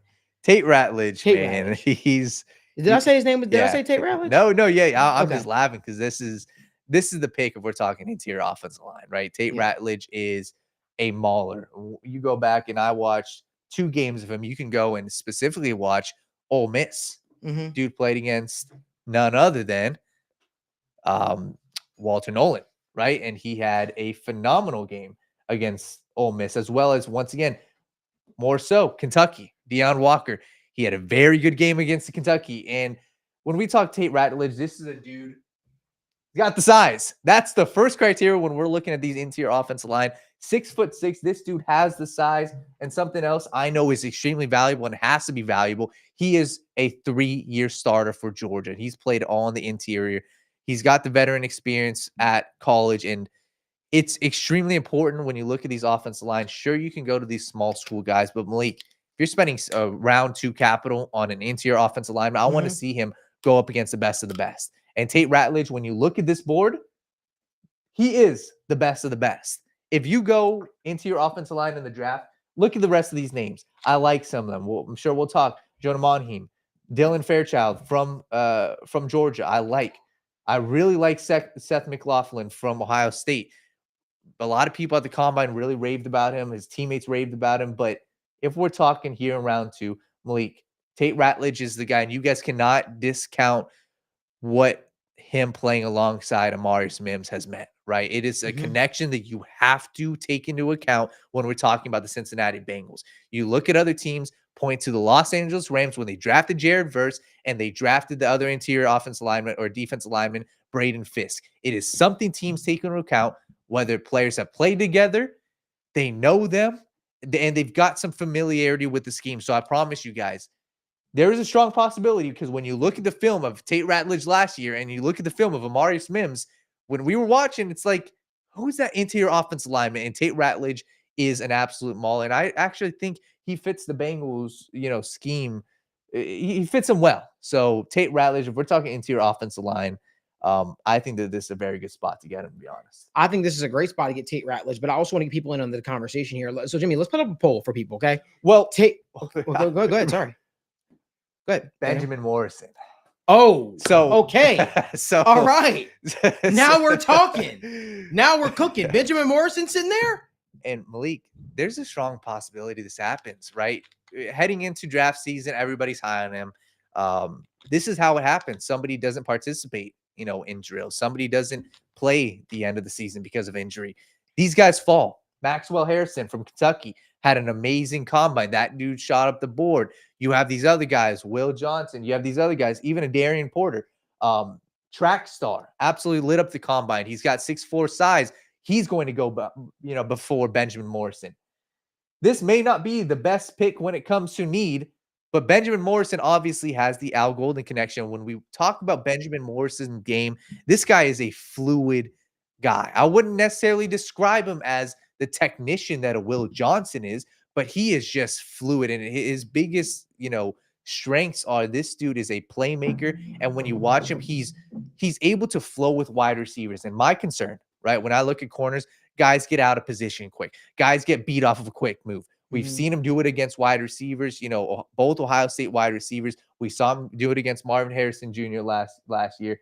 And even so far this season, obviously he didn't play great competition, but he was phenomenal. And he led up 0 touchdowns this year, 3 touchdowns, one of which wasn't actually on him last year. But there's a conversation to be had about Benjamin Morrison. He's got the Al Golden connection here. And there's some depth at the cornerback position I do like later on. But he is going to be a name if he's here. I believe right now, how I'm looking at this board, Malik, I'm really looking at Tate Ratledge, Benjamin Morrison, or reaching on Deon Walker. Man, I'll be honest with you, man. As much as is enticing and all that stuff like that, fixing the interior of the offensive line to me is something that's extremely important. But again, I also want to have everyone join in the conversation because I think that I can keep going. There's more names on here. Siobhan Revel is somebody that I know he's coming off the ACL tear. That's a name that interests me, to be quite honest with you. Yep. Can we go to the tackle position really quickly? And there's a guy. Offense tackle? Yeah. There's a guy I love, Malik. Ariante Ursary. He's a guy where, man, if you want to talk about one game, everybody loves Abdul Carter, right? Everybody loves him. Look at the second to last game. Abdul Carter versus Ariante Ursary. This guy has the chops to play inside as well, but he absolutely stonewalled Abdul Carter on multiple times. Abdul obviously got his, but if we're talking about a dude who has the size, right? 6'6", 330 pounds. And when you look at what he did, obviously at the Senior Bowl, but just the film that this dude put up at the Big Ten, he went up against some very quality guys. And you look at that duo, obviously the guy Abdul Carter, but there's a name. You guys are going to know this name next year, Danny Sutton. He's the pass rusher for Penn State. He's not talked about. He is going to be a top 10 pick next year. Ursary had a phenomenal game against these two. So I know I went all over the place there, Malik, but he is a guy. If we're talking offensive tackle, I love him. I know I said that this was going to be a collective thing, but Daniel, I'm so sorry. Yeah. If Tate Ratledge is there in the second round, you run that pick in. You have the chance to pair him up with his former college teammate and Amarius Smith, solidify the right side of the offensive line. Yeah. And then you can come back later in the draft and draft another guy who I have my eye on potentially to bolster up the offensive line. Yep. I feel like there are other cornerback options, a guy that you love. Oh, for sure. That led the college football nation in interceptions. I feel like Tate Ratledge is the go-to guy here through and through and through. I think we're all in agreement here, guys. What are people saying? Yeah, I think everyone's saying our guy Sean Brennan says Tate is a top 3 guard prospect, and guard is a top 3 need of the Bengals. If Tate is there, they don't take him. Everyone should be fired.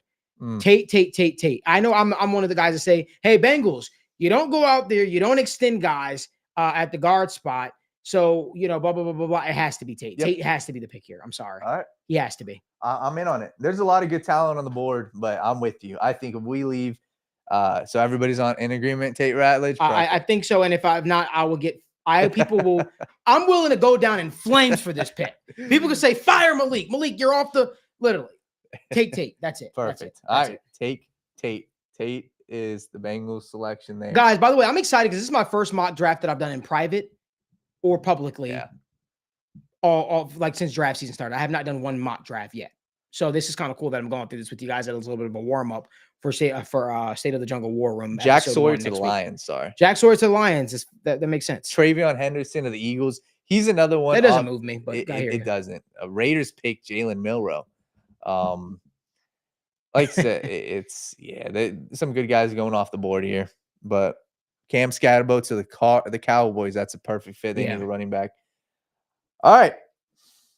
Looking at this board, first off, this is round 3, and so far in the draft, we address trenches. I'm a fan of it. Something that's interesting, Malik, and I don't know how far back. I believe this goes 8 years. The Bengals have taken a defensive player every single year in round 3 in the past 8 to 10 years. It's a sweet spot. It is. And by the way, I expect the Bengals to go heavy in the defensive side of the ball this year of the draft, unless, like absolutely studs fall to them. But no, totally. Safety, there's a lot of guys here we could discuss. I'm personally good, but if we want to talk, Kevin Winston Jr. coming off an ACL injury, phenomenal. Talked with him at the combine. We're talking about a downhill guy, a guy who has played both free safety and box safety. I like him more in the box, but he's a guy I'm a fan of. Marcus Mbao, one of the most fun offensive tackles we will talk about. He has so many moves, a former basketball player, but he also doesn't meet the size criteria. He's about 6'4". So if we talk about this, Malik, as I'm looking at this board, I like Lathan Ransom. I hate to say it, and I hate that we kind of went here early, but it's between 3 guys, right? Deion Walker, Aeneas Peebles, or your guy, Andrew Makuba, right? Both. I mean, we're talking safeties here. This is a guy who is a ball hawk. This is a guy who has experience. Makuba's available? Yes. Okay. And this is a guy who has experience playing the slot. He's done at the highest level. And once again, something that this team values time and time again. And it is valuable. Look at the teams he's gone against. Went against the Georgia offense, 82 grade against Georgia this year. Win against Kentucky. Win against Georgia once again. ASU, one of the best teams this season, and went up against Ohio State in the playoffs. As we're looking at this, Malik, like I said, I like Makuba. I think when we look at the defensive line, and if we're talking pass rush, I just can't get my mind off of these 2 guys. I can't. Deion Walker. The conversation with him is you get a guy who's just different. Makuba's just a dog, man. He's good. He's good. He has some of the best ball instincts. And I'll be honest with you, I was really eyeing Xavier Watts in the second round here. And that obviously didn't happen. And when that could honestly have realistically be the case, Makuba is a guy, man. He just always is around the football. He always finds the ball in the air. He honestly would provide something completely different from what the Bengals have had at that spot, man. But I understand Deion Walker too. Deion Walker is a guy, 6'5", pass rusher. Jimmy, our producer, is shaking his head, excited about it. I told you guys I didn't like the way that I felt like sometimes he quit on plays and he gave up if he didn't win right off the bat. But if the conversation is between Makuba and Deion Walker, I'll be honest with you. The reason why I'm leaning more towards Makuba is because of the fact that we have Miles Murphy on the roster. Yeah. I feel like Miles Murphy, I have to keep going back to that. I feel like T-Bird said it best. Walker does play extremely high. And Yep. they said he did have issues with his back this past year. I know that was reported. You want guys that sort of have a cleaner bill of health. To me, I feel like Makuba is the guy that makes the most sense here. Yep. But I also am doing this because I don't want to just phase Miles Murphy out. I feel like Miles Murphy has true life, and move into the interior of the defensive line and providing pass rush there. I feel like we've attacked Pierce at round 1, right? Yep. I feel like you can now start to attack the secondary to a degree. Were some of the corners we talked about off the board already? No, so we got we still got some guys. Obviously, I'm a huge fan of Dorian Strong. I think Virginia Tech's had some really good corners come out of there recently. Even Kobe Bryant, who was to be honest, I didn't watch him before the combine, and in the drills, he was one of the guys I was like, man, this dude's absolutely fluid. But the name that we're gonna be talking about, Malik, it's Noel Williams. Noel Williams here.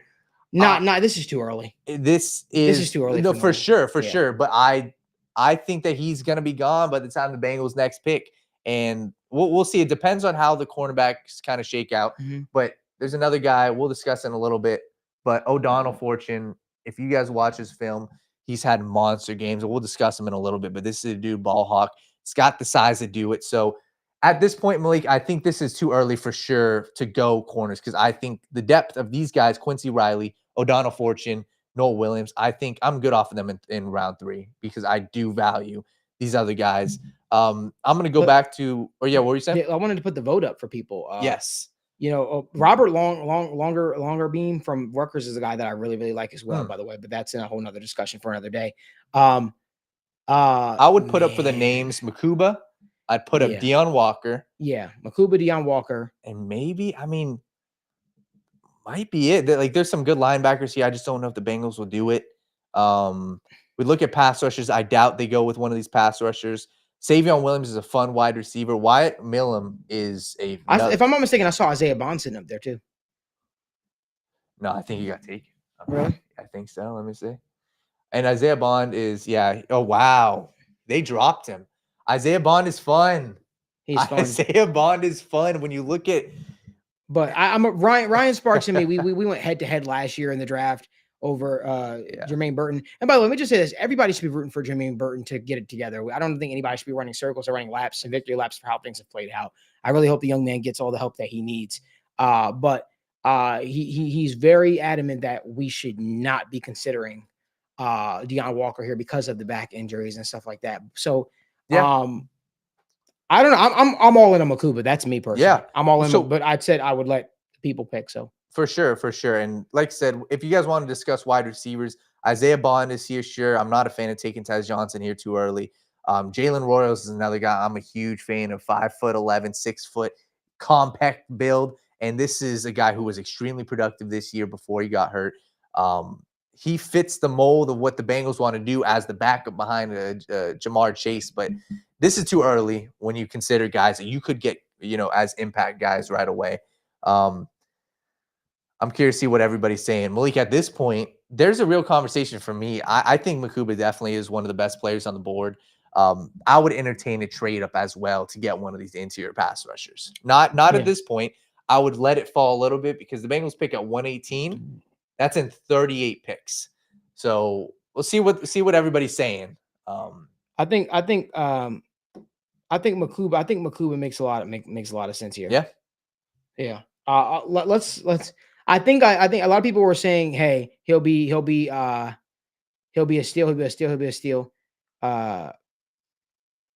go Makuba. Perfect. Let's go Makuba.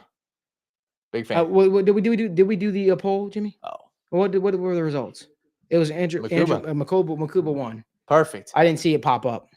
And just to add on to that, Malik, something we were discussing, if you guys look at the snap count that was had at the safety position last year, Von Bell took up so much snaps, and who's going to take those snaps this year? And once again, you knock on wood, you need depth at the safety position. So, well, also, I think the bigger thing here is Geno Stone signed a 2-year? Was it a 2-year deal? Oh Lord, you got to be kidding me.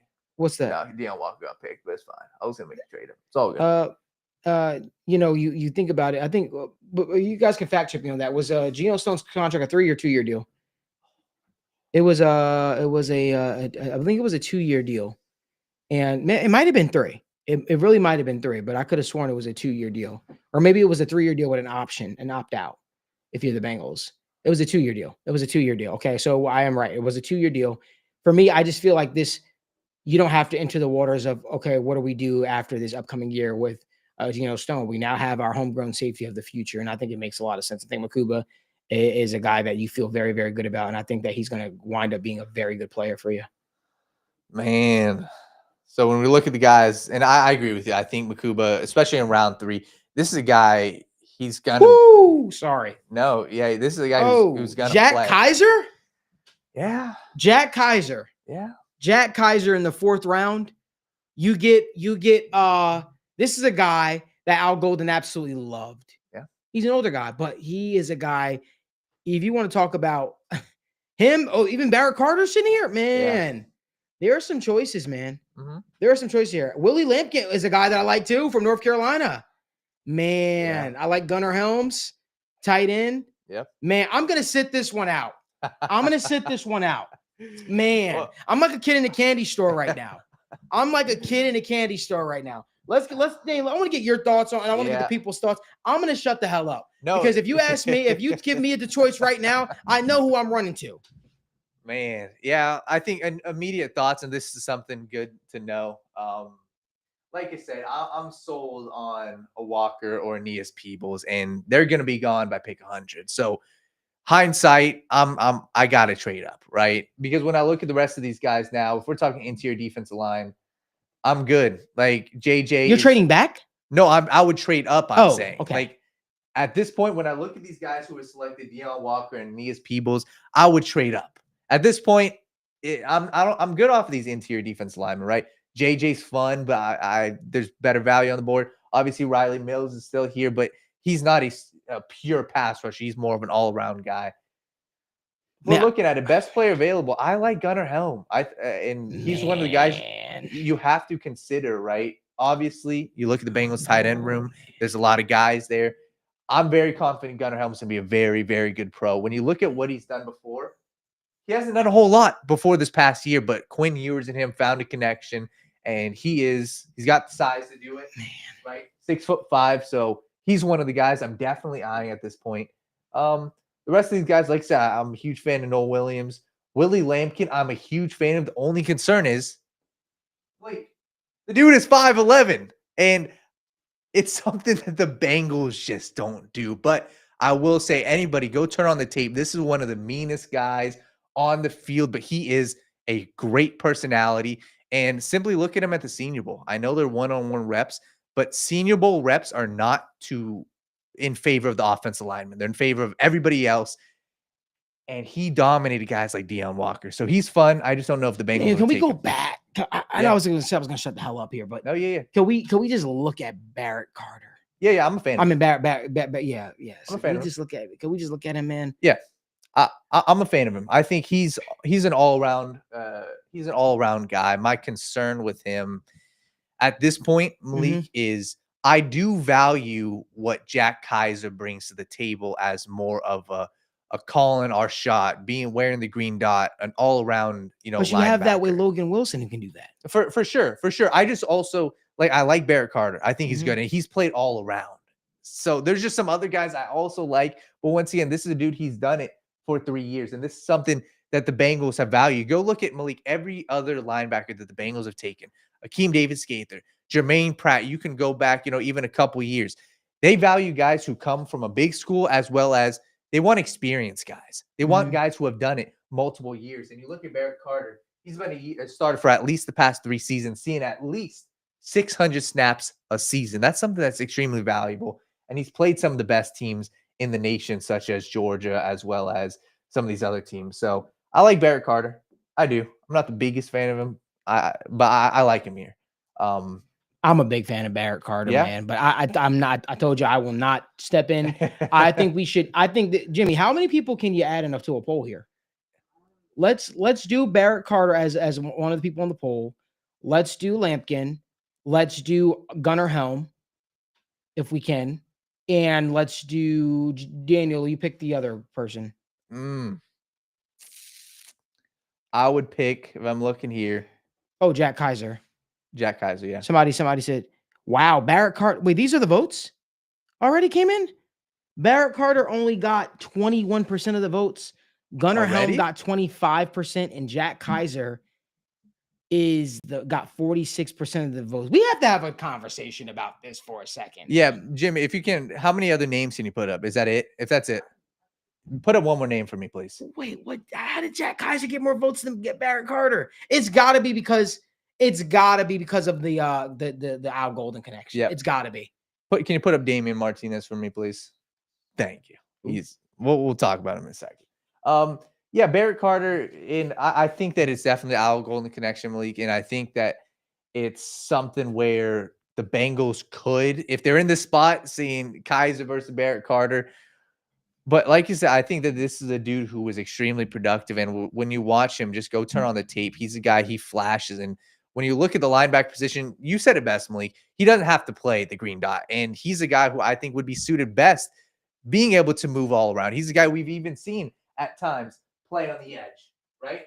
He had 100 snaps this year. He's a guy who can rush the passer, and there's many times where they just creep him up to the line of scrimmage. He goes to the running back in the flat. So he can do all the necessities of, what a linebacker needs. And I think the biggest thing and the biggest difference between Carter and Kaiser, Malik, if you want a guy who can cover sideline to sideline, if you want a guy who's not going to get, have the quarterback run past him, take Barrett Carter over Jack Kaiser. I will say that. So let's see what the poll is saying. Damian Martinez, if anybody wants to talk, honestly, I would. Yeah. If we're talking about Jack Kaiser over Barrett Carter, I think I would take Gunnar over that. Personally, that's just me. But I don't know. No, and that's what I'm a fan of it. And just looking at Malik, there's also linebackers that are available down here that I think could be very, very, very good for the Bengals. What is everybody saying? Jack Kaiser's in the lead, man. They want Jack Kaiser. The people want Kaiser. They want their Kaiser roles. Yeah, man. Jack Kaiser beats out Barrett Carter, 39% of the votes. Barrett Carter, 33%. Gunnar Helms, 15%. And Damian Martinez, nobody was on board for your speech, Daniel. I didn't even describe him yet. And Damian Martinez, the issue, the Bengals are going to have when it comes to running back is, where do you take a running back? If you want a bulldozing running back, if you want a guy who I believe can fit in this Bengals offense, you take Damian Martinez, right? We're talking about a guy who is 6 foot 230, but this guy is nimble between the tackles. And just because he isn't necessarily, quote unquote, your typical receiving back does not mean he can't do it. This dude is elusive. You get him out in the flats, he can do it. And like I said, it was very simple for him because he also, made life a lot easier for Cam Ward. Cam Ward, superstar quarterback. Everybody talks about him. Who was the guy that was carrying it 20 times a game? It was Damian Martinez. So I'm a big fan of him. And if there's any running back that the Bengals should take on day 3, it's Damian Martinez. But at this point, people saying everyone pick Kaiser. We got to go with the vote says. People want Kaiser, they get Kaiser. They get Perfect. Kaiser. All right. We've got 2 more picks left? We got 2 more, 154 and 194. Okay. I've got somebody that I have my eye on in this upcoming round. 2 people actually, but let's get to it. Yeah. I'm a fan of this draft so far. Like I said, I'm kicking myself a little bit at times, but I think if you can dominate your first 2 picks, I think it makes life a lot easier. And I think we hit the home run with Tate Ratledge and James Pierce.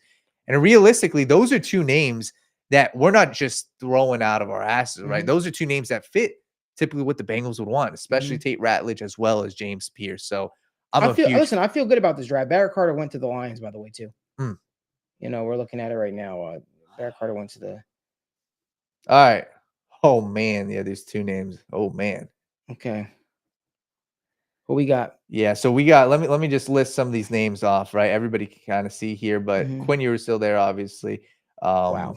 You got center from Ohio State, Seth McLaughlin. You got wide receiver, San Jose State, one of the sleepers of the draft, I believe, Nick Nash. This dude led college football in receiving yards. O'Donnell Fortune, we're talking cornerbacks. This dude was productive. He picked off Jalen Milroe.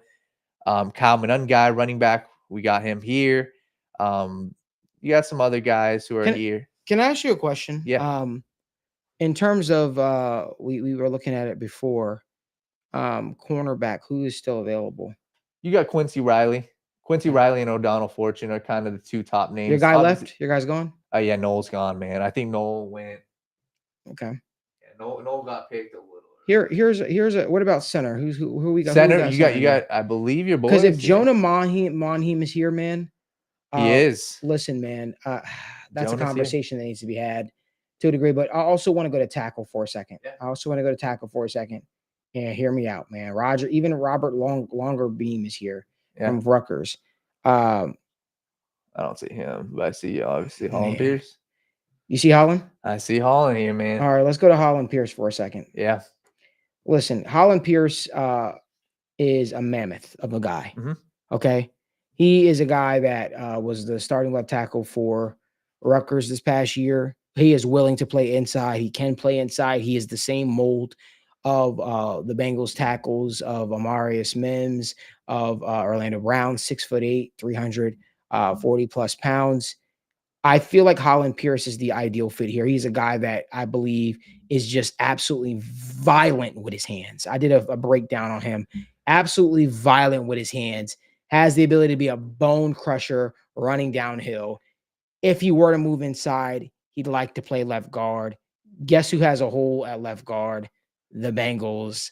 I think that if you put Holland Pierce on that offensive line, the Bengals would be very, very happy with the results. I also like him a lot because you then have your swing tackle. You have your guy that can in the pinch be the backup left tackle for Orlando Brown, and you could also move him in a spot.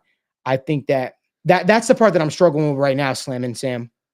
He said Holland might be available for the next pick. But here's the thing I'll say. If you love a guy, you don't play the risk of not getting him later on. You look at some of those PFF grades, Dan can kind of touch on it, man. Those are some really good numbers right now that they're showing. And by the way, we got everybody here. If you guys do us a huge favor, give this video a like, subscribe to the channel, and turn on post notifications so you guys don't miss when we go live or upload content. I love Holland Pierce here for this pick, but I also equally love Jonah Monheim, who the Bengals met with, and they really, really liked him. I really believe that Jonah Monheim could be the center of the future here in Cincinnati. This isn't a project pick. This is a guy that probably you're going to have a hard time keeping him off the board, man. I think Holland Pierce, yeah, I agree with you, Ryan. I can't believe we're agreeing on stuff. He says there is a real chance Holland Pierce, there's a real chance Pierce is gone round 3 or 4, according to insiders. This is very true. Holland is a guy that is moving up boards, man. And I think somebody's going to get an absolute steal. Tom Jones said Malik sold on him. Holland Pierce is going to look more at him later tomorrow. Yeah, Holland Pierce is a guy that I feel very, very good about. And I feel like if he's sitting here, man, I feel like you'd be very, very happy that you landed him. I feel like Holland Pierce is a can't miss prospect here, Danny. I'm be honest with you, man. Yeah. I feel like this is a guy that's going to be absolutely. You talk about protecting Joe Burrow, keeping Joe Burrow upright. This is a dude that he is an anchor. Okay. He is an anchor. And his story is incredible. He used to weigh almost 400, not almost, he weighed 400 pounds, got down in weight, was a walk-on at Rutgers. Absolutely has the motor that you look for. If his story is very similar to anybody, it's very similar to the kid from Ohio State that got drafted by the Cleveland Browns, who everybody wanted the Bengals to pick. What was his name?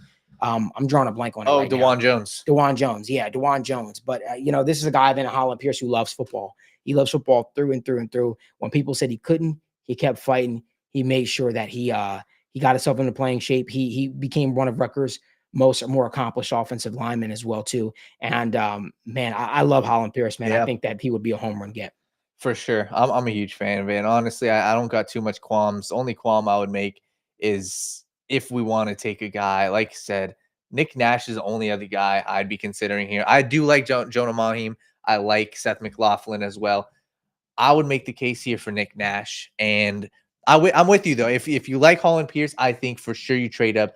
Nick Nash, just for me, like I said, he led the nation in receiving yards. This is a guy who started his career as a quarterback for San Jose State. In just the past few years, switch over to wide receiver because they said, hey, if you want to make it a league, you're probably not making it as a quarterback.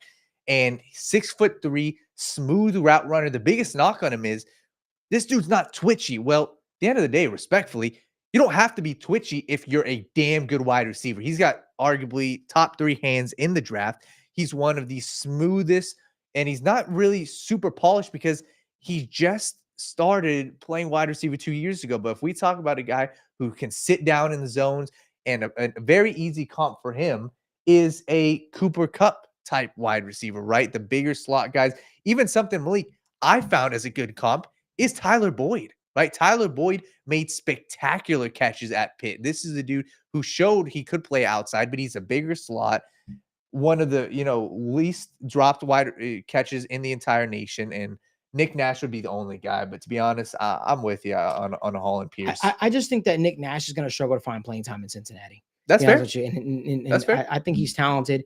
I just think that with the guys like, Andre Yoshivas on the roster, you bring back Mike Gesicki. As much as he's listed as the tight end, he's much as a third receiver for the Bengals as there is as a pass catcher. I think Mike Gesicki has the second best hands on the team behind Jamar Chase. Yeah. And then you look at it, you're still trying to find playing time for a guy like Charlie Jones as well. You know what I mean? So I feel like, I don't know. For me, I just think that I think he makes a lot of sense. I think he makes a lot of sense for all the right reasons. I really believe in my heart, man, that Nick Nash would have a hard time finding playing time on the field. But I also look at it, the Bengals could use depth amongst their offensive line as a whole. Totally. And that's why I land on that pick. But again, I'm down to run the polls. Danny, you can pick what the poll is going to look like and what people are voting on. The poll should definitely be Holland Pierce. If we're looking into your offensive line, probably say Jonah Monheim. And then I would say Nick Nash. Okay. Like I said, besides this, like the rest of these guys. You know what? Why not throw Quinn Ewers on there? Yeah. As a backup quarterback. Why not throw a backup? Listen, I'm all about drafting best player available. Yeah.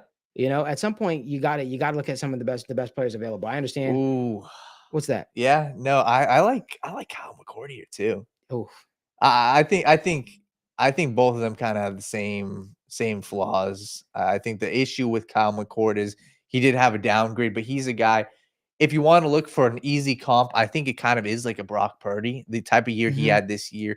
He wasn't asked to do a whole lot. And hell, even if he wasn't asked, dude couldn't really throw the ball deep. But same thing, like you look at Brock Purdy, at college, he just never threw the ball. I charted 3 games of his. He threw the ball deep once. And it was very similar to what Kyle McCord did this year. But like I said, both of these two quarterbacks in the league, I mean, if you talk about a backup quarterback, these are the two guys, and you're in the spot, 6th round, 5th round. So definitely don't hate entertaining the conversation for a quarterback. But what are people saying right now, Jim? Holland Pierce, perfect. Holland Pierce has won 68% of the votes. All right. And Jonah Monheim is second. Nick Nash is 4%. Quinn Ewers 4%. That's the pick. Holland Pierce, folks. Well, I'll tell you, I'm happy with that pick. Yeah. I'm happy with that pick, man. I'm happy with that pick through and through, man. I think Bengals fans will be very ecstatic about him too. You had a nasty offensive lineman, and I'm being honest with you, you feel very, very good if someone was to go down about who you have and backing that up. And I think that he can develop into a really, really good pro. Yeah, man. I think Holland Pierce makes a lot of sense for a lot of reasons, man. I'm ecstatic. I love how you guys are coming through with these picks, man. We're gonna be doing a lot of that on the State of the Jungle War Room mock episodes, so you guys feel more included. But we have almost 300 people watching us live, only 98 likes. If you guys could do us a favor, give this video a like, subscribe to the channel, and turn on post notifications so you guys don't miss when we go live or upload content as well. I'm excited for the I'm excited for the final pick as well. So we went for round 1, we went James Pierce Jr. You feel good about the edge spot. You feel good about the future of the edge spot. Round 2, you go Tate Ratledge.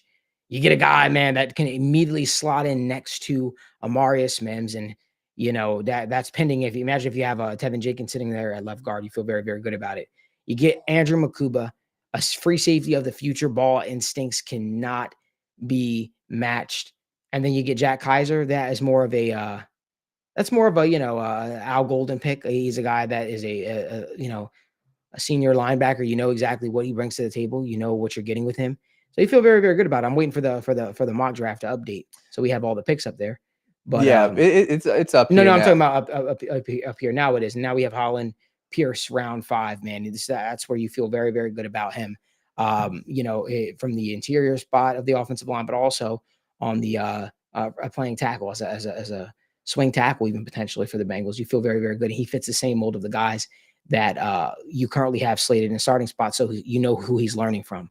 Daniel, now we're at the last pick, man. We're at the last pick for the Bengals in the 6th round, and we're looking at it. Jonah Monahim is still sitting here, and I think Jonah Monahim. I know a lot of people like Matt Lee, but Jonah Monahim could be the corner of the few. It could be the center of the future. But then you think about it, the running backs, man. We haven't even paid attention to that. I wonder if Manungai's there. I wonder if Ollie Gordon is still there. There are some names there. Ollie Gordon's still sitting here, man. There's a lot of guys, and this is the hard part. There's a lot of guys I like, and we can run through these real quick. Let's talk about them. Taj Brooks or Ollie Gordon. That's or LeQuint Allen. So real quick summary of these guys. LeQuint, if you want receiving back, go LeQuint. This is a guy who led the nation in receiving yards out of with the running backs. This is a guy who's played slot wide receiver before. He was basically Kyle McCord's go-to wide receiver. You want a receiving back, go him. If you want a bruising running back, here's both of these guys. Ollie Gordon was a projected 2nd-round pick. Their offense, respectfully, was shit this year. So it wasn't fully on him, but he had a poor year. He just looked a little bit slower. He's a big body guy. He's a bruiser. He's got nice hands, though.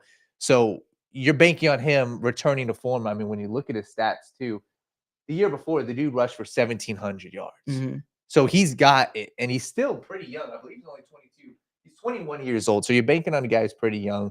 One last guy, Taj Brooks. If you want a bruising guy, if you want a bowling ball of a guy, a dude who just doesn't go down, it is Taj Brooks. When you look at the numbers, I mean, 1,500 yards in 2 straight seasons, 10 touchdowns last year, 17 this year. The concern with him is he doesn't have the best long speed. You don't necessarily need that as a running back. He's got good hands. They didn't really utilize it, but like you said, you look at this, 28 receptions in each of the past 2 years. He is a very, very quality running back. So I like both of them. Malik, if I can just talk about one last guy. Yeah. Defensive tackle, and there's a lot of guys I really like, but defensive tackle from Nebraska, Ty Robinson, and you got Howard Cross here as well from Notre Dame.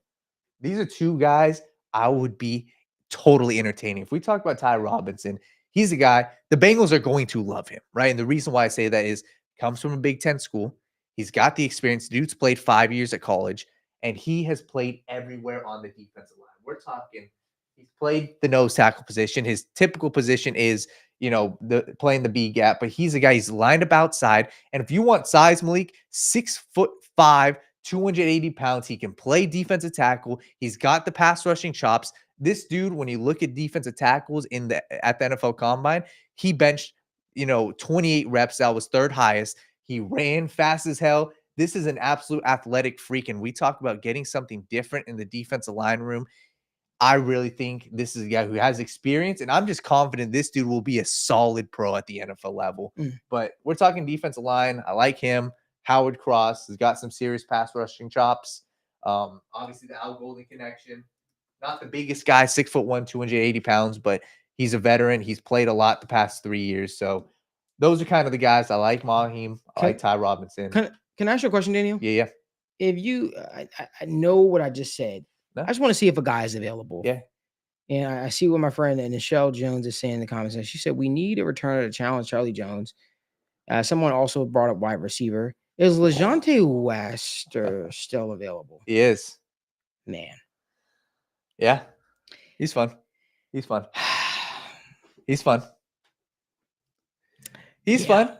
Yeah, I'm gonna keep my comments to myself because Ollie Gordon still being here is a travesty. Ty Robinson being here is still a travesty. LeJohntay Webster being here still a travesty. Let me just be very clear with you. I think LeJohntay Webster was the best receiver at Colorado. Yeah, I think Travis Hunter got the hype, but I think LeJohntay Webster was the best receiver at Colorado.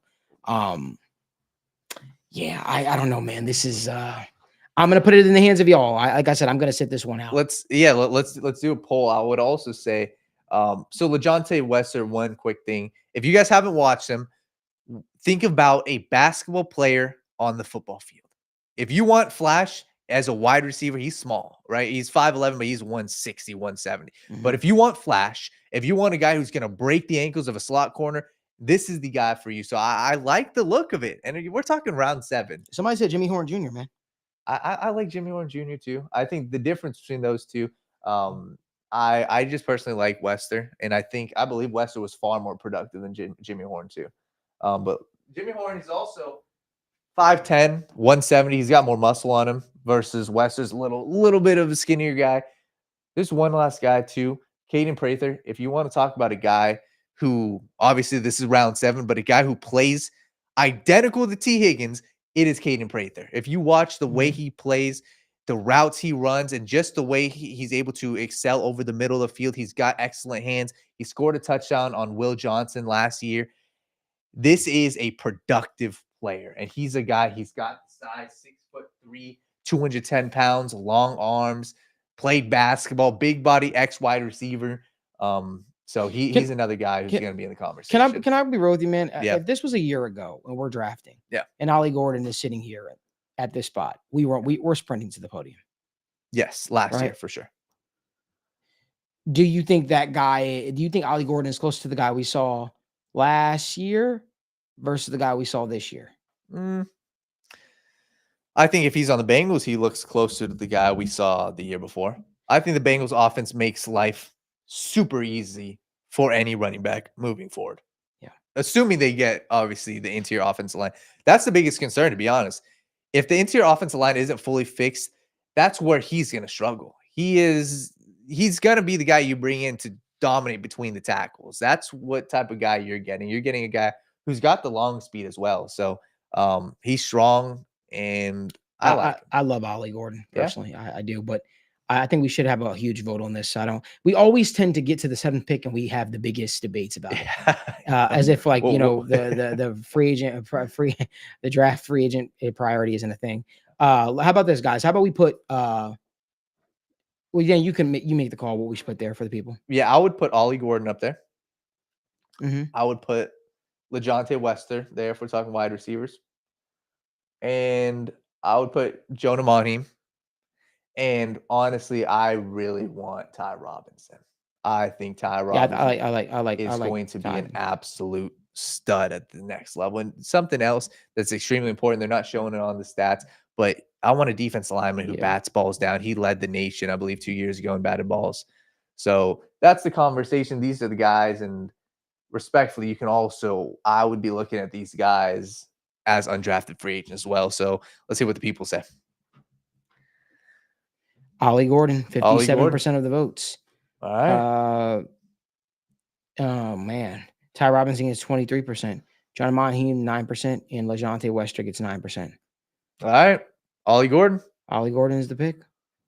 And then the first free agent priority you're calling is Ty Robinson. Yes, I want. And I'm actually very confident he doesn't even make it here.